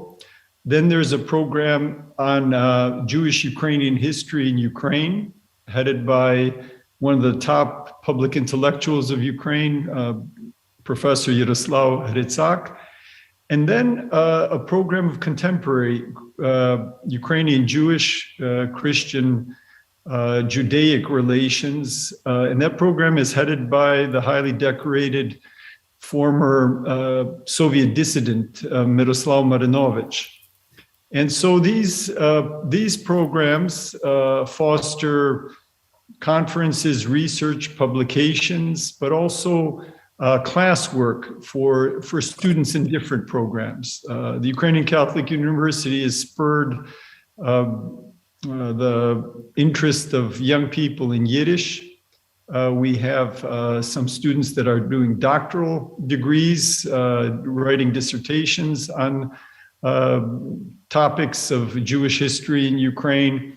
So this has been an important kind of priority in the university's attempt to help people in the 21st century, especially in this part of the world, have an authentic, rich, multifaceted, non-deprived self-awareness. And what an important initiative that is. I want to come back to that in just a moment. But first, Mr. Green, let me ask you, I mean, it's really hard to talk about education, certainly education and technology today without thinking about COVID, the post-COVID, if we can say that even, impact on education. What have you witnessed in terms of the impact on your Jewish schools and colleges in Israel and in the diaspora? Thank you, Nuria. Well, you really have to consider our network, which consists of more than 200,000 beneficiaries across more than 30 countries around the world, consisting of kindergartens, junior and high schools, technical colleges, universities, and adult learning and training centres. So the impact of COVID and the need that resulted from it really differs right across the network. But firstly, you have to talk about the response of our staff, of our teachers. The late Jonathan Sachs always called educators the heroes of the Jewish people who really shape our life. And all of our teachers acted so heroically during this most challenging and frightening and difficult time. But also there were unsought positives and opportunities that we found. And because of Orton, our network, our global network, we're really, I suppose our USB is about that network and about that opportunity that we provide for valuable connections. And especially, I think we saw this with our smaller and more isolated communities. We're giving young people and students the chance really to develop a sense of Jewish peoplehood by connecting so much more. We ran so many collaborative projects for students to work with their global peers, virtual summer schools, virtual 3D workshops, making animated films and many other things, and also investing our time in virtual teacher training as well, and allowing our teachers, our professionals to come together and discuss issues that they were, suffering from, and how to share ideas about how to move forward beyond the pandemic. But there's been so many different factors to consider for education generally at this time in the crisis. I think it's definitely strengthened links between parents and teachers. Studies that we've seen have certainly shown that this relationship, this strengthening, certainly increases attendance and can push up results as well. So that's a positive. And another small positive that we've seen is that some students appear to have performed better while studying remotely. Perhaps those who suffer from anxiety, pupils who are shy about speaking up in class and find chat boxes less intimidating. So online learning has certainly helped some bright children who perhaps are self-motivated, enjoy learning, but find social aspects of schooling exhausting. And another significant factor to consider is coming to terms really with the size of the learning loss suffered by students. Realizing that many have fallen behind by being out of the classroom. So what more can we do to help them reach the levels of attainment that expected of them? And finally, I just add here, we need to really do more to develop the resilience in children, helping them cope with dramatic shocks like this. So schools really have to be helping their students to learn independently, perhaps in preparation for their future work lives where technological disruptions can be a thing of the norm. And you might have to pivot and change your career and retrain at a moment's notice. And I think this better reflects the modern workplace our students will enter when they graduate. And just to finish really here, school is so much more than just learning. The socialization side of it is huge. And we can't, place enough emphasis on the fact that we want our students back in the classroom with their teachers face to face, moving away from the virtual as much as possible to get them back to that human contact. Yeah, what a task you have to manage the impact of something that came so suddenly, and everybody really had to learn on their feet in such a dramatic way. And part of what you're saying recalls what we've also heard today in terms of even the healthcare system after COVID is flexibility and the need for more flexibility in terms of how to adjust to these kinds of scenarios. And like you said, to help those kids through it going forward. I imagine it's not the last time we'll be facing this. Let me ask you, Rabbi Bleich, when we're talking about education, there's obviously the issue of anti-Semitism, the importance of education in fighting anti-Semitism. Overall, when we're looking at Ukraine, what do you think sets apart Jewish education there versus other diaspora communities? Well, as I mentioned earlier, and I think that this is something that has to really be taken into consideration, people ask me, what is the future of the Jewish community in Ukraine? And I like to say that the future of the Jewish community in Ukraine will be approximately similar to Jewish communities in Western Europe. However, we have one tremendous advantage over Jewish communities in Western Europe. And that is, as we began rebuilding with the independence of Ukraine 30 years ago, we immediately opened Jewish schools. And the Jewish education that we are offering to the children in our communities are the basis of rebuilding our communities. So we have a much more educated and interested community compared, let's say, to the French Jews who seek after World War II maybe to assimilate more, or the German Jews who seek to assimilate more, and the Belgian Jews, etc., in Western Europe. So even though they have Jewish education as well, but I don't think that their Jewish education came to establish and build their communities, especially in Germany, where the Jewish education there today is more of an afterthought after the emigration of Jews from the Soviet Union and former Soviet Union into Germany. So I see the education in Ukraine as a very, very strong foundation for the building of a community.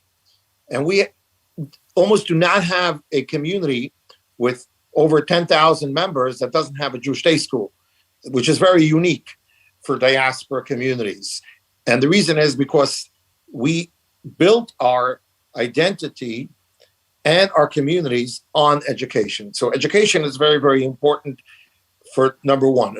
Another very important point, there is now a movement in European Jewish day schools headed by the Lauder Foundation and other organizations, which are educating for impact, which means taking a Jewish day school and saying, what is the education for these children going to do to impact the community? Are we teaching these children that they have to be a part of the community? Or are we giving them Jewish identity, quote unquote, which does not obligate them to do anything other than to feel Jewish? When you educate for impact and you understand that you're educating Jewish children not only to feel Jewish, but to do something about it, to join their community and to make sure that their community will be a stronger and a better community, you're obviously educating not only as a goal for knowledge, but also for what we call in Ukrainian tachlis, which is that you want to get some result out of that education, which will impact the Jewish community. So Jewish schools in Ukraine are great schools. They are really strong. They have a lot of support from the government as well. They work together to strengthen the content of the education in the schools.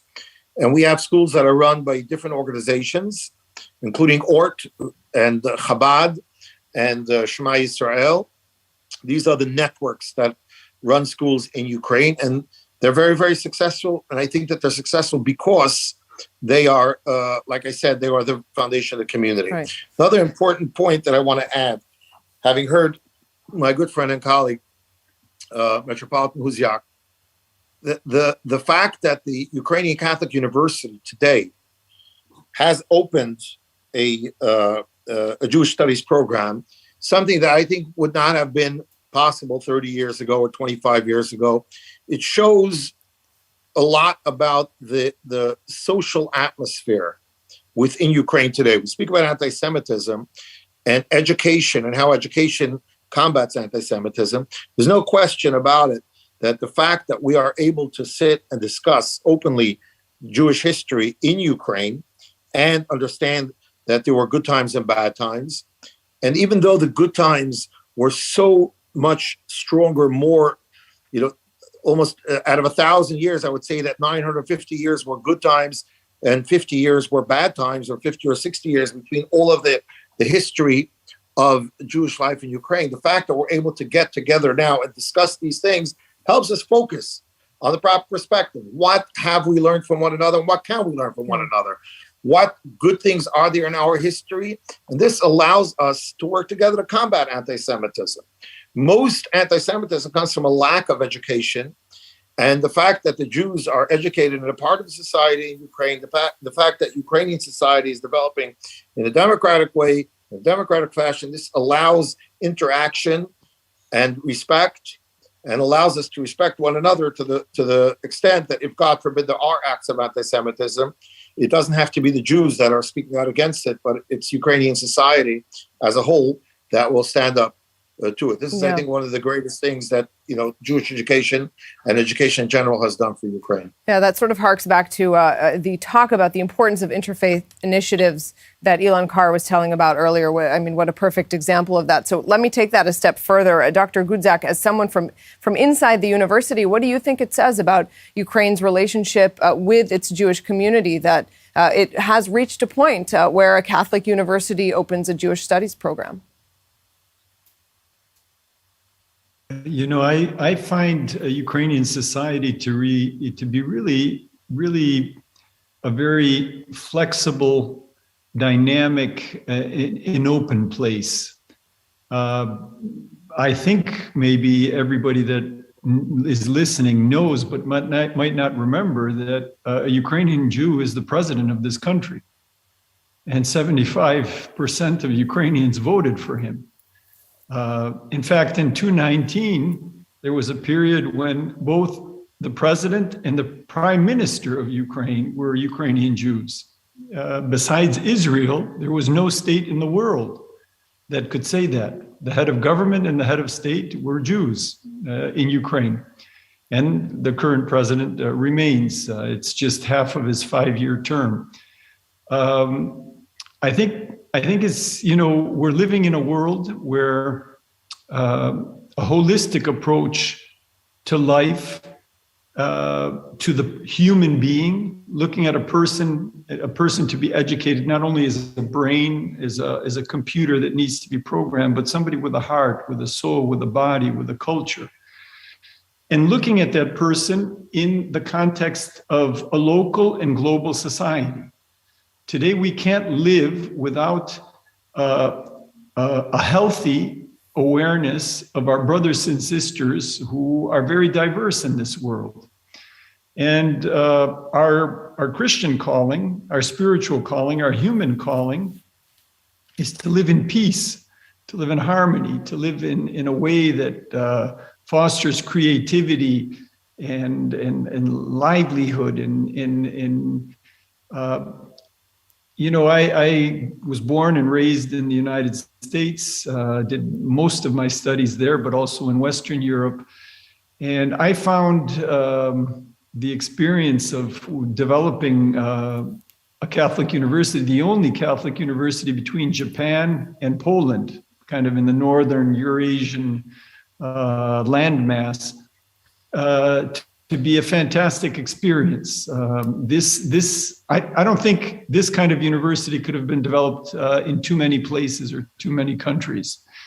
There's a lot still to do. There's deep post-genocidal, post-totalitarian trauma. I mean, at least 15 million people were killed in Ukraine between 1919 and 1955.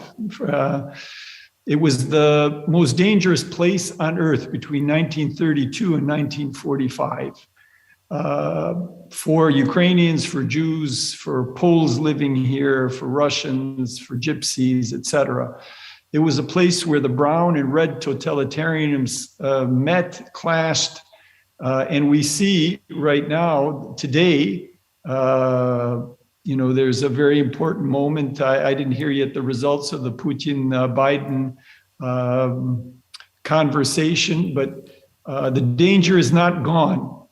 So the fear, which almost became genetic from this wave after wave of genocide, this generation after generation of totalitarianism, this trauma needs to be cured, and that can only be cured by healthy relationships, by love, by really respecting the dignity of the other person.